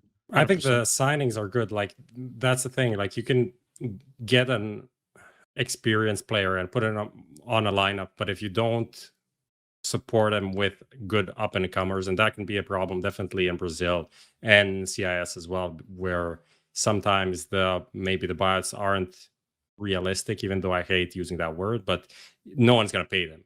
So and that if no one's going to pay them, then that kind of defeats the purpose of the buyout and just makes everything move very slowly. But someone like Try, definitely we saw him even in the few matches that he had in Europe, that famous win of 9Z or Vitality, right? He is a guy that is promising. He is an AWPer, so that's a very important role on the team. MOUZ we saw as well as a promising player. And then if you can get, as I said, not just coldzera, but also some of these, the MOUZ, the Bartons, and up and coming players, then that is cool. The only thing that I'm not sure about this team is the in-game leader role. Like has to be Cold, right?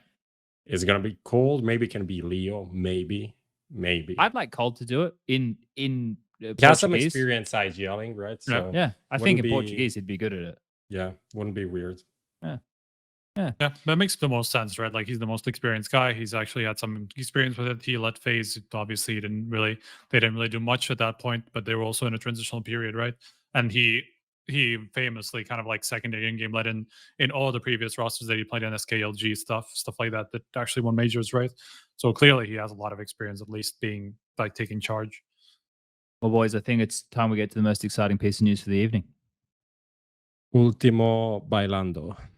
This news is so I cannot wait for whatever I say to be mistranslated by a Brazilian. I cannot wait for them to mistranslate what I say, and then my replies just to be filled with people calling me a gringo. That is what I am excited for. That is the thing that I am excited for the most. So I hope everybody is as excited as I am. So this roster, the Last Dance, as I mentioned earlier in the show, the most overused phrase in Counter-Strike in 2021. Everybody used it for all these dead rosters, and it was just shit. We just grabbed one of the greatest pieces of sporting documentary in recent history, and we just took a fucking dump all over it because we used that name to label it for everything. So good job, us. We fucked it. I mean, they also took it from like a different concept, right? So it's not like it's just coming from the Michael Jordan documentary, whatever. But we're doing a good, the bad, and the ugly rant again, are we? We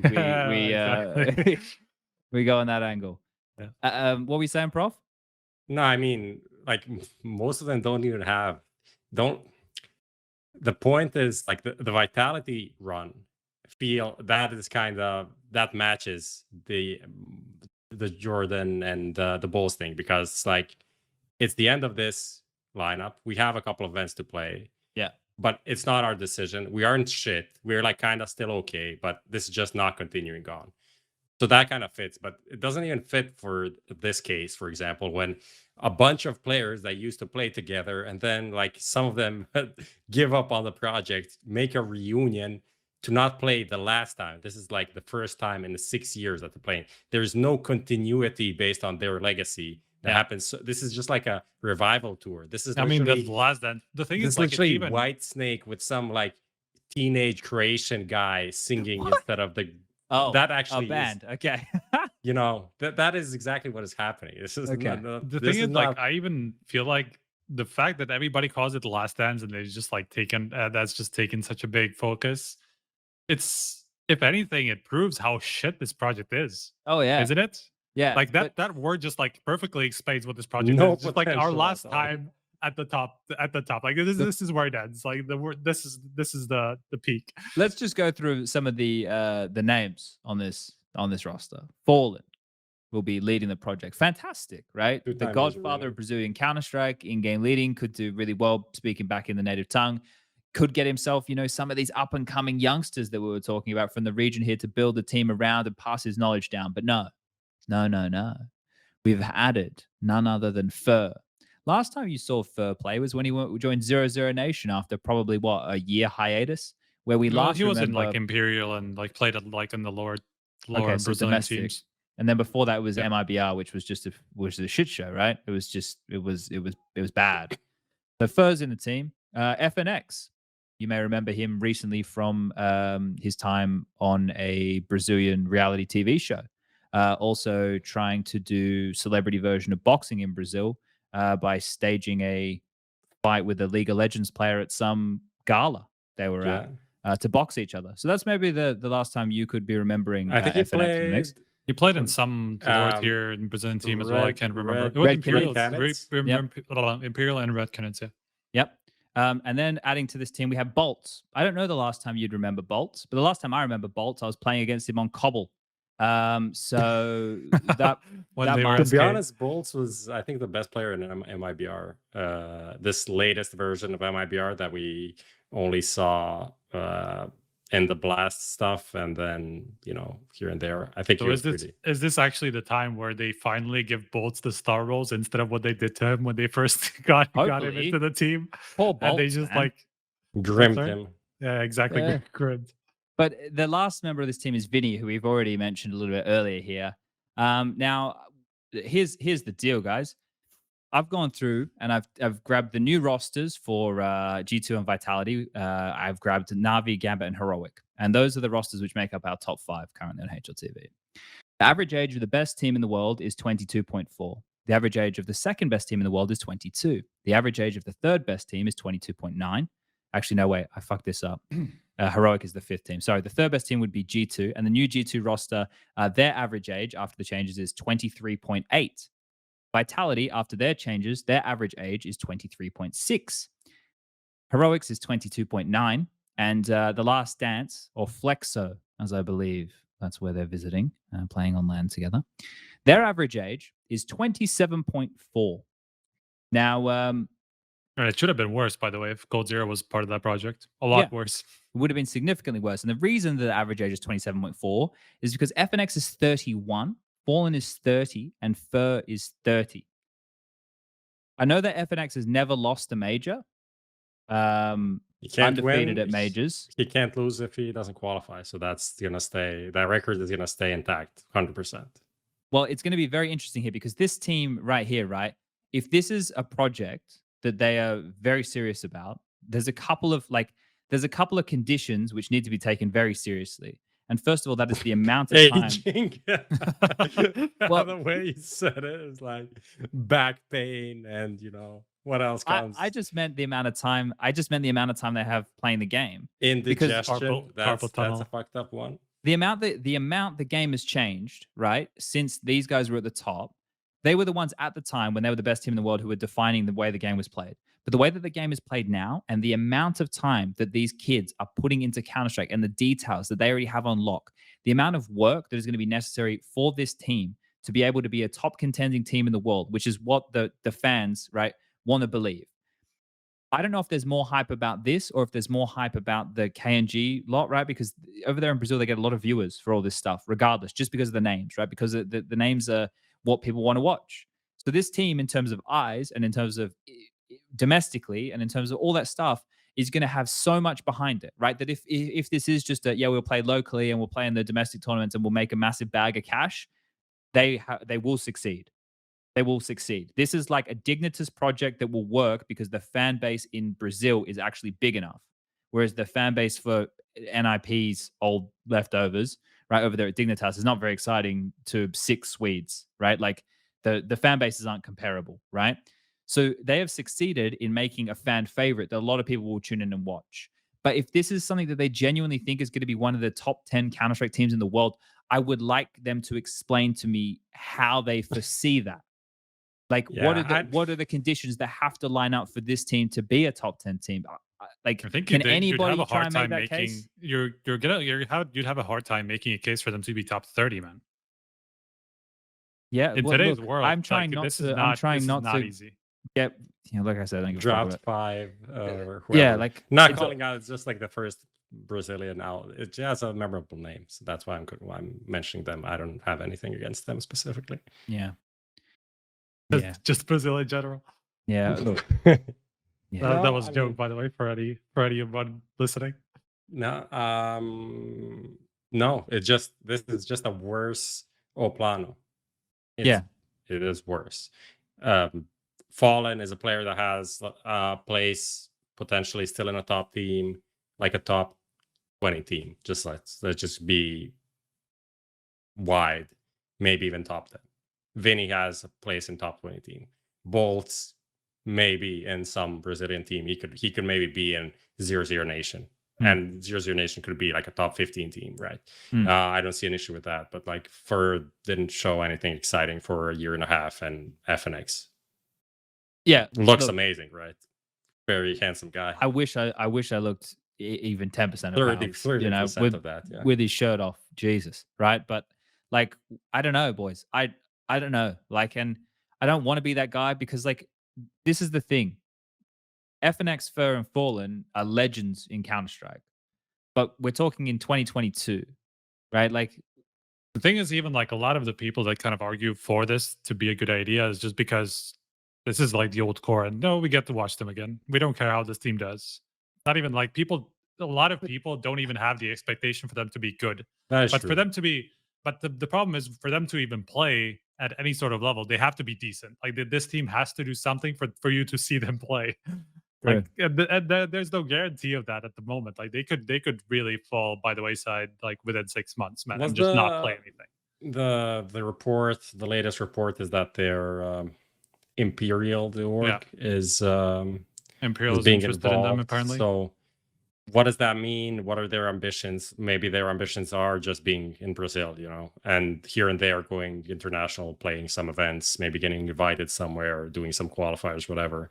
That is the level where they can, of course, they can be there, they can play, they can be relevant, they can make playoffs, deep runs in, you know, Brazilian events. But put him in an open qualifier for, you know, the major, or in Katowice doesn't have open qualifiers anymore, whatever, you know, some event, they're not going to make it to the close qualifier. That's not going to happen.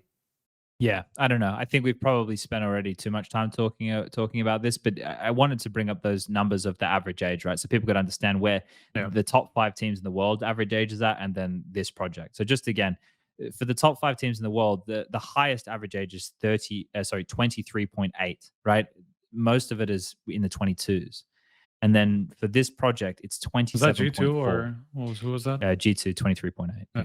That's because of Jackson Hunter. Yeah, and then I mean for the new one, right? Yeah. Because they're a lot older. Yeah, and the Vitality one, the new Vitality roster, even with Dupree and Apeks being the older boys, they're still 23.6 because Magic's is 23, Masuda's 18, and Zai was 21.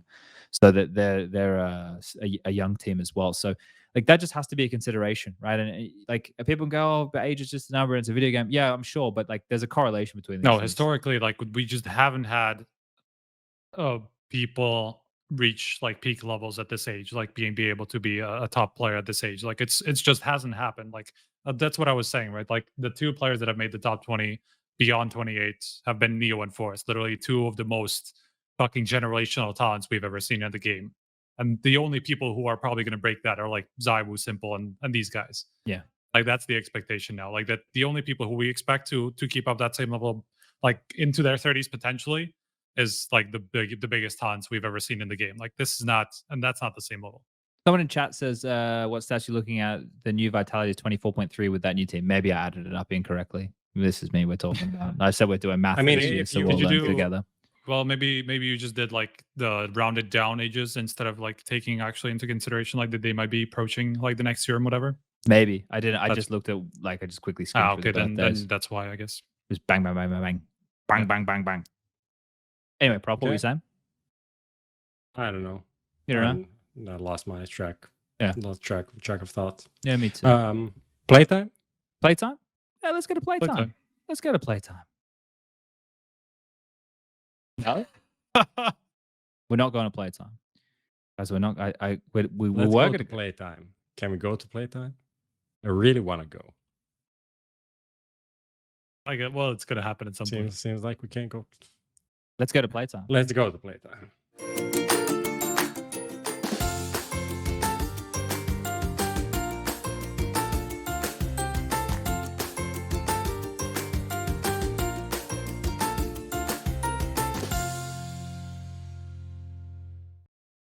Dun, dun, dun, dun, dun, dun.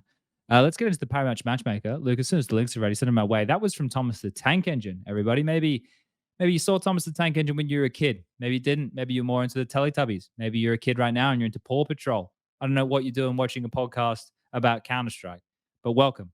We're going to get into some fun stuff here. We got the Power Match Matchmaker. Prof, do you want to explain the concept this time around, mate? What have you done for us? We did like a similar thing a couple of times, but essentially just like a bunch of teams that made changes, and then some kind of thoughts that we have on them. So we have Vitality, G2, FaZe, MOUZ, Apeks, Liquid, EG, Last Dance, and then first to win event, first to make change, first to disband, 2022 NAVI Challenger. Excited to watch, not excited to watch. All right, this is how we're going to do it this time, right? We're going to start. We're going to start with you, Prof, and I'm going to pick the team I want you to go. And then you're going to do that, and then you're going to pick for Striker, then Striker's going to pick for me, and we'll go around in a circle. Okay. All right, so I want, Prof, I want to hear your FaZe.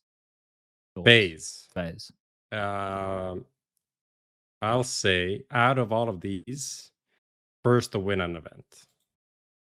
Let me click that. With my logic being, of course, Katowice is coming up soon, and I don't know if they're going to be, in peak form for that. But I believe that in the first 3-4 months, they have a good chance to win an event. Does a Blast group count? No. Okay. I just wanted to make sure. Yeah. Even though there's going to be a different format, I feel like I heard something along those lines. So it might be more interesting than the some issues that you have been addressed. I've heard. So Okay. we'll see. All right. So yeah, for me, FaZe has at least out of teams here the most chance to kind of early on win an event.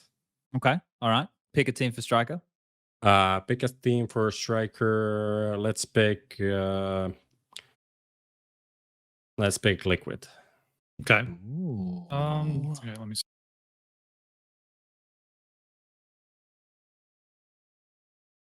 I'm gonna say excited to watch, actually, just because of the way that, like, they obviously have a trio that works. Like, I don't think there's any discussion about them having the stars to be able to put up some results, right? Question is about everything around it. Like, those are the problems. Like, the supporting cast is where the issue is, right? But like, there's no denying that the firepower is going to be there from the main trio, and I think that's exciting enough for me already. And even though I'm not sure where shox is going to fit in, I'm still curious to see him, like how he's going to fit into this team. Okay, cool. Hit me with the team. I'll give you Apeks. Apeks. Okay. I'm gonna go with ooh. First of this band. No, that's for Last Dance.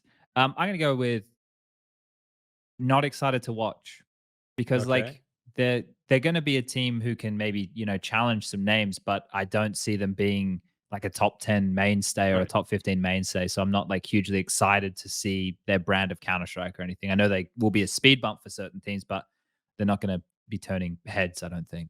Yeah, I think torzsi could be someone that could be interesting to see when they get to some of these bigger tournaments.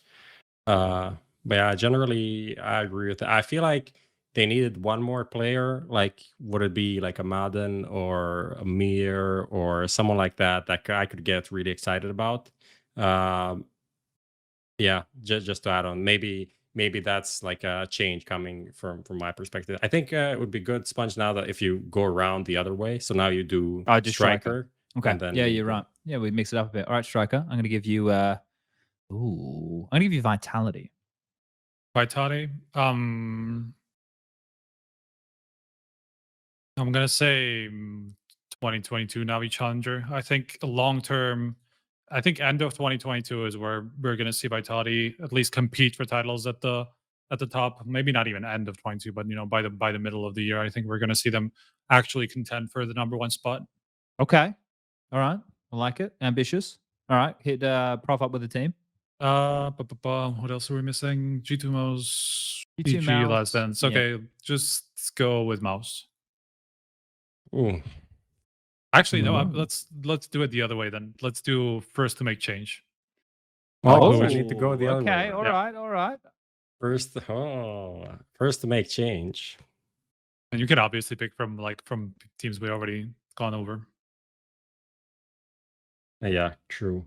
So I would say Apeks has a lot of chances to make a change, but then I'd say there's also chance for FaZe if they shit the bed. Whoa, okay. By like 6 months, and I don't know who could do a change before like 6 months in. Last Dance. EG could. Last Dance, they're not going to change anything. No, they're just going to disband. They're just going to ride it out. Oh, okay.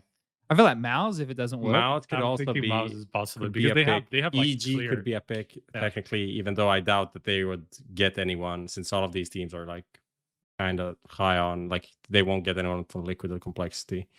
So I have to go for Apeks. Makes most sense. Okay. All right. Fair enough. Apeks locked in. I need to click it and I can't. My aim is so bad. Yeah. All right. Good. Send me a team, man. It's me. For you, let's go with the G2. I think I'm excited to watch this team. I'm excited to watch G2 play because I think there's a lot of elements in this team that I want to see function. I want to see how m0NESY does at the tier 1 level. I want to see how Nico is able to adapt to with a new in-game leader. I want to see how the coaching and in-game leading staff approach the game. If we see a different looking G2, if they're going to try and run with things that they were doing before and mold the rest around it. That's exciting to see what approach this team, who was one of the better teams of 2022 to in 2021 does in 2022. So yeah, we go back again, or we go all right. We've only got a couple more teams here, right? We got 3 teams to go. So yeah. Yeah, I'll send it back. Give us MOUZ. I have to say, not that excited to watch. I mean, I want to see them play. At the same time, out of the list here, they're like in the lower part, alongside, you know, better than Last Dance, but maybe alongside like an EG or something. So I'd say not that exciting. Okay. Where is it? All right. So Striker gets either EG or Last Dance. What are you giving him? I'm giving him the Last Dance. Good. First it is bad. Okay, that's a very easy one. I can click it. And then I actually don't know what I would pick for EG, but you go ahead. Well, they're not going to be the first to win an event. I don't think they'll be making a change. I don't think they'll disband. I don't think they're going to challenge NAVI. I'm not excited to watch them. So that leaves with just one option, man. I'm excited to watch them when they play against Liquid. So there you go. I'm excited to watch them with a caveat. I'm excited to see a bit of a North American rivalry, Stewie versus Elige. I don't know if they hate each other, but I'm going to pretend like they do. Yeah. And that's going to be the story I'm going to tell everybody. And then they'll go, that's not true. But you guys will love it. You will lap it up. You'll have a good time with it. So there you go, guys. That's the Paramatch Matchmaker segment. We did it in a bit of a fun way here today. And at the end of the show, normally we just have a couple of bits and bobs to finish on off here. Any questions, Prof? Anything exciting? I know you said there's some for Lucas. We don't have to save them until next week when he has a working microphone. That is true. Big fan of Lucas. I'll just read that part and then not read the rest. Okay. Could Navi end up shooting themselves in the leg by transferring MOUZ to such a powerful rival? What do you think about that one? Wait, what? Like in the long term, could Navi regret sending MOUZ to G2? Maybe, but like I can regret the donut I'm going to go and eat There's after a little this podcast, tidbit that I've heard from behind the scenes, which is that Navi actually really wanted to sell him somewhere else. But not G2? Because Carlos? No, because G2 would have been a big contender to them. So they actually were trying to make another move work, apparently, just to a different organization that maybe wouldn't have been such a big contender to Navi in the next year. Was it Liquid? Yes. Yeah. What do you think about some of these comments that came out of Navi and Blade after the move was done? Comment? Oh, that he shouldn't be an AWPer or whatever? Well, they were that he gets stressed, that there were some of these comments, and maybe even from I don't know, it seems like they were trying to when the deal was done, it's it's not that big of it. I don't know if this is them trying to act like we did the right move for us, or them trying to be and I don't know, undermine his confidence or something. I don't know. It's weird. Well, I don't know. The thing is, I mentioned it before, and a whole bunch of people decided that they were going to have a debate that I was calling the guy a kid. But he's 16 years of age. Yeah, where I'm from, if you're 16, you're a teenager. Your brain's not fully developed for another 10 years. You're still in school. You don't know how to do your tax. You've probably never worked a job that isn't stacking shelves. You don't buy your own food. I don't know how you guys are defining a kid. You don't pay your bills. The guy has no life experience. So that's what I mean when I say a kid. And there was people oh, I'm 25 and you got to do this. Yeah, maybe you don't have any life experience and I'll call you a kid as well. The point here is this guy, it wouldn't. I watched his stream a couple of times. He gets frustrated. He's simple frustrated, right? When you watch Simple losing, he gets frustrated. When you watch Zywu losing, he just has a big smile on his face, right? So if he is a tilter, if he has issues with emotions, mate, you got more hormones than emotions at 16, right? Guys, I don't know how many of you, I'm a dude. We're all dudes, right? The 3 of us, right? I'm sure we can all talk about when we went through 99.6% of our viership, according to latest stats. Well, the 3 of us here, which is and Lucas, but Lucas can't comment. We all know what, you wake up as a 16-year-old with a raging erection. You can't control the wind. The wind blows, right? And there's so much bubbling up. You're at school. There's a cute girl. this is like a really important time in people's lives, and for us to just forget that and be like, yeah, he's just a Counter-Strike player, he's just going to shoot people in the head. Like, what are we doing? Are we forgetting the human element of all of this? Because we should never forget the human element of all of this. It's the bit that makes Counter-Strike interesting, is the fact that we're human beings and like we can relate to the emotions and being in front of all these people. There's a lot here to have us teething issues for a 16-year-old, guys. Yep. It's a big deal. Like, as much as people want to pretend it's not, it's a fucking big deal. And like his early experiences within tier 1 are going to make or break him. Like, it's different if you're bit and you're speaking your native language and you're playing with the best player in the fucking world. You're m0NESY, now you're speaking a second language of English in an organization that was just in the last major grand final. And the team atmosphere is not the atmosphere, but the structure of the team. Like, you're coming into NAVI, everyone knows what's going on there. We already have been super amazing, you know, for so long. You're replacing this guy who's been like Flamey, has been shat on for like 2 years already for not being good enough. So the expectation isn't that high. You're coming in, you're playing a role that isn't top 3 on the team. Let's say in importance, he's not the AWPer, he's not the IGL. He's not even the biggest star rifler on the team. Like, Electronics still has most of the biggest roles on the team. So you compare that, like what Bit had to do, like still amazing year. And then what m0NESY will have to do. And he's coming into a team that doesn't have an identity yet, right? No. It's incomparable.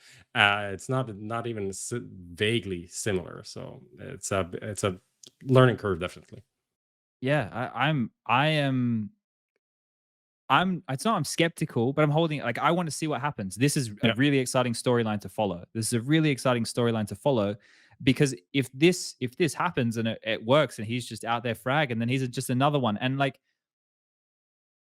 I really want to make sure that people need to understand this isn't just a matter of, you just go to a LAN and you just play Counter-Strike. Like, it just isn't that. Like, there's so much other stuff that comes into this. Like, I wish it was as simple as that.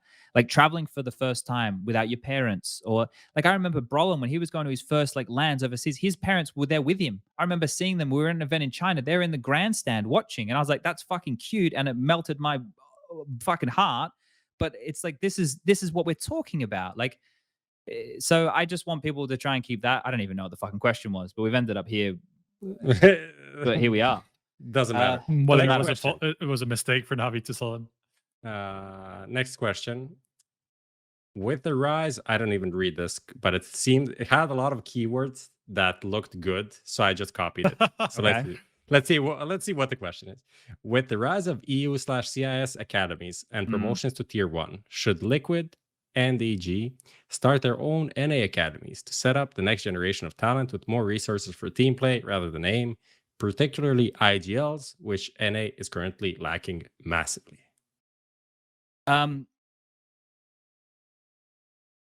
Should North America set up its own academy league? That's not the league, but maybe teams. Should the big orgs have their academy teams? I don't know. The slight issue with that is because of how little there is played in NA. Yeah. It's always going to happen that these teams are going to play with their main squad in the same tournaments all the time, like because the gap is just not there, like that exists in Europe. You know, it's not like a gap from like tier 4 to tier 1. You have to make these whole steps, but it's literally one step from for the NA, because there's just isn't that much going on, right? Like, you just have like some open qualifiers for an RMR, and that's literally already the circuit that your main team plays in. So it just doesn't, it doesn't really work there, I think. And also, it's like, I agree. As long as there are some organizations, it's always going to be a more viable strategy for them to just buy people out, right? Yeah, I think we're already seeing, like, in North America, players coming back to Counter-Strike, right? Who had left for Valorant. So we are getting, I don't want to say an influx of players again, but I think it's going to be a couple years before we have the next North American grassroots players, because there's not too many names that I'm like excited about. Like, when Bad News Bears were playing with like Junji and Spongy and these names, it's like, okay. That's actually, I thought you were joking. That's actually his name. I thought you were making a joke about your own nickname. No. Like Spongy and Junji and Junji and Spongy. Yeah, like I was like, yeah, okay, they're all right. But like, that's not like, it's not blowing anybody's socks off, right? So no, I don't know. I kind of agree with you there, Strike. I don't think there's room for an academy league in North America at the moment. something that they are doing in NA that we're not doing in Europe, and this is because of things are different, is some of these collegiate stuff. And this is something that I'm not really following, in depth, but I see it happening on Twitter and shit. And Liquid is even involved with some of that, because I know there is like some college tournament going on, so the winner of that is going to be like flying to a boot camp with Liquid and meeting some of the players and stuff like that. So I feel like that is their answer, and taking into account what Striker said about the level being too small, like the difference being too small maybe to actually have a good academy team. I think that is maybe the way that they want to help the grassroots stuff. I think it would be good for the scene, actually, if like the big orgs just decided to invest a little bit more into those teams, like just have more teams on, essentially, just to provide a little bit more support. But it doesn't really make sense for them. You know what's crazy, right? This is a bit of a fun fact back from the Chad Burchill archives. When we were Vox Eminor and we played that Gfinity, and we actually played well. Liquid wanted us to be their European team. Liquid wanted to sign us to be their European team, and the North American Liquid would have stayed the North American Liquid. Yeah. And the reason we didn't do that is because we posed a question. We were like, so if there was an ESWC on and both Team Liquids wanted to go, which one would go? And they were like, well, the North American one would get preference. Yeah. So it was it would mean that we would miss out on events, because back then you couldn't have two teams from the same org go to events. So that's why we went with the Renegades thing. And also because we found out about E-League before everybody else, because Monte Cristo was represented by WME IMG, which was the people who were involved with Turner to do E-League. There you go, guys. There's a great bit of history. Nice little tidbit. I didn't know. Yeah. But we went against that because we also thought the logo for Liquid was shit. So that's also a reason we did. No, they were gonna pay I think they were gonna pay. This is what was going to happen. They were going to pay Azza and JKS less than me, Yam, and Havoc, because we were older and had real people jobs and needed money to pay for bills and our rent and shit. And they were going to pay the other two less, and the other two were the two best players in the team. And we weren't going to have because they were studying, we weren't going to have them get fucked over because of that. So we said no, and we went to Renegades, where we got paid by PayPal and lived in a casino. Great decision.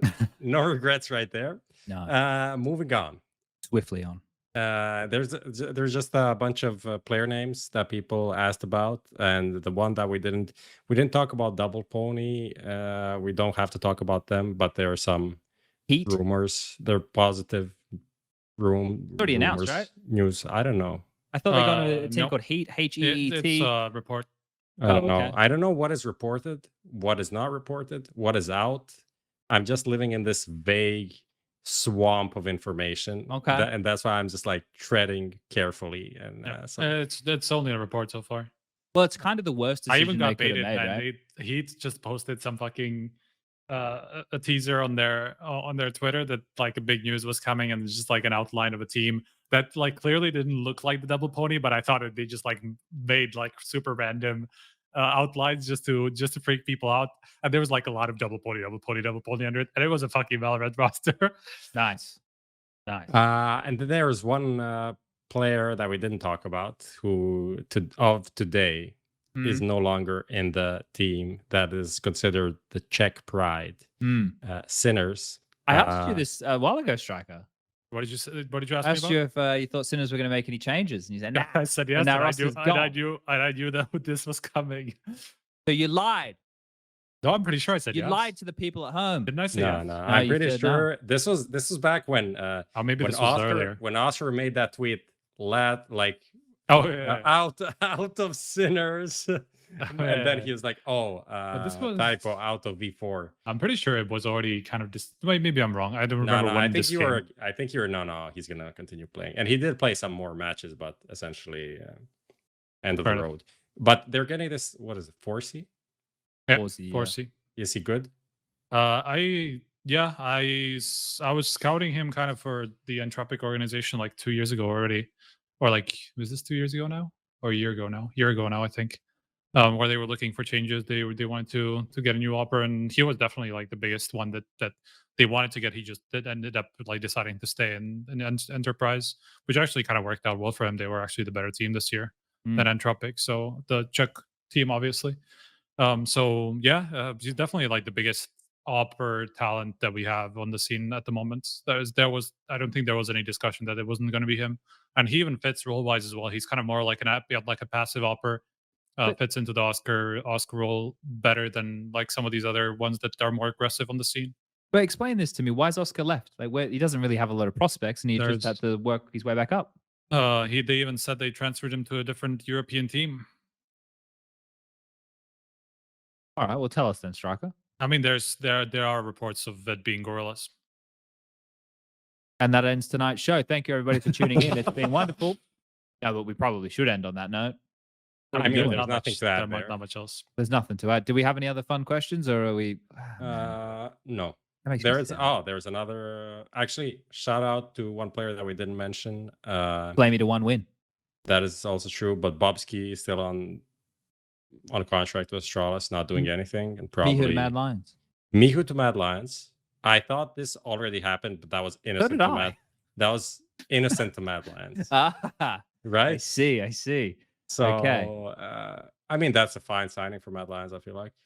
Borup, TMB, JL, and MICHU. Well, you know, I see Borup a lot these days because I'm a bit of a solo queue ancient FACEIT specialist. And turns out old boy Borup, he's been out there. He plays with a guy called Lale, if any of you know the FACEIT realms. And Lale literally only queues ancient. He wants to be the first 6th player picked up exclusively to play ancient. I'm going to get the link just for Lucas so he can show everybody. My FACEIT's going to scuff the fuck out. But Borup's been hanging out with that crew. So every time I get a game against those clowns, they just fucking fist me. And we don't have too much fun there. But yeah, I don't know. That's what you deserve for us. Like, I'm not going to talk, but that FACEIT system where you can just queue one map, absolutely ridiculous. That's true. Bro. Just go and beg for money on the corner. Like, what is this shit? Well, Lucas, bring this up. How can that be a monetization model? This is going to be hilarious. For fuck's sake. So, Lucas, what I want you to do is, this should take you to the stats page. Just scroll down to the match history here. Show everybody at home. There's actually got a couple of Dust 2s. You have some Dust 2s. I mean, you don't get away with not playing some Dust 2 of that.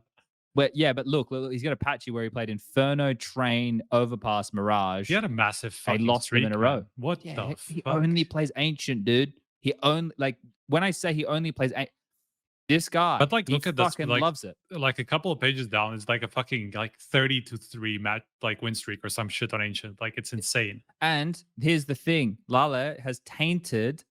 He has tainted Borup. Borup now uses a green skin in Ancient. He's become evil. He's become what you don't want to become. Okay. Well, that's a name I didn't think I would hear today. No. But there you go. That's the 3 degrees of Kevin Bacon or the big Borup. So or is it 7 degrees of Kevin? 7 degrees, I think it is. Okay. Well, is that it? We done? That's it. All right. Well, guys, thank you for tuning in to the first episode of the year. It is 2022. I want everybody to practice saying that. And next week, we don't know. We'll work out what's going to be going on with next week. So we'll get some announcements going. We're going to work out a long list of guests. We'll try and work out shows in advance so we can announce it a little bit early for everybody and be a bit more prepared like we were for patches last year. But I hope everybody had a good holidays. Boys, you want to say goodbyes? I think we can say that we'll be live on the 22nd. And other than that, we don't know. But you can mark that in your calendars. And then, we'll try to do more live shows this year. That's also, I think that we have some considerations for doing shows from events. And it's season 6. We did this slight visual update, and there are some more things to come that Lucas didn't make. So we'll hire him a few times more. But if you have some feedback or ideas or stuff, just tweet at HLTV Confirmed or at me. That's it. Cool. All right. Striker, you want to say goodbye? Goodbye. All right, guys. Peace out. Thank you again to Bitskins, Parry Match, and of course, Xtrfy. See you guys next time. Goodbye.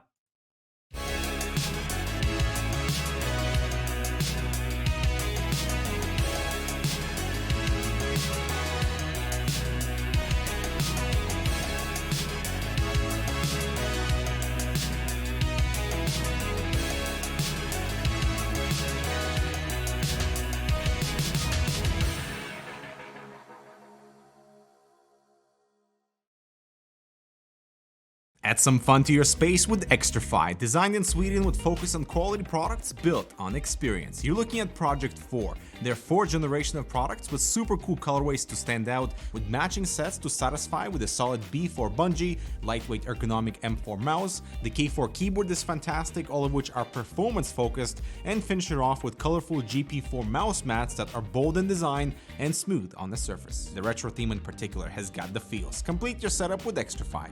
No regrets guaranteed.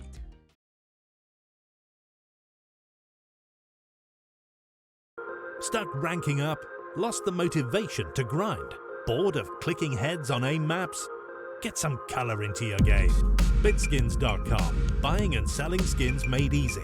Tons of payment methods and instant cash outs. Just choose your dream skins, select your preferred payment method, and start grinding again. If you want to play like the pros, you gotta look like the pros. Fist bumps go to the teammates. I wanna see you rolling fast. Win the round. Win the game. Parry Match, your esports teammate.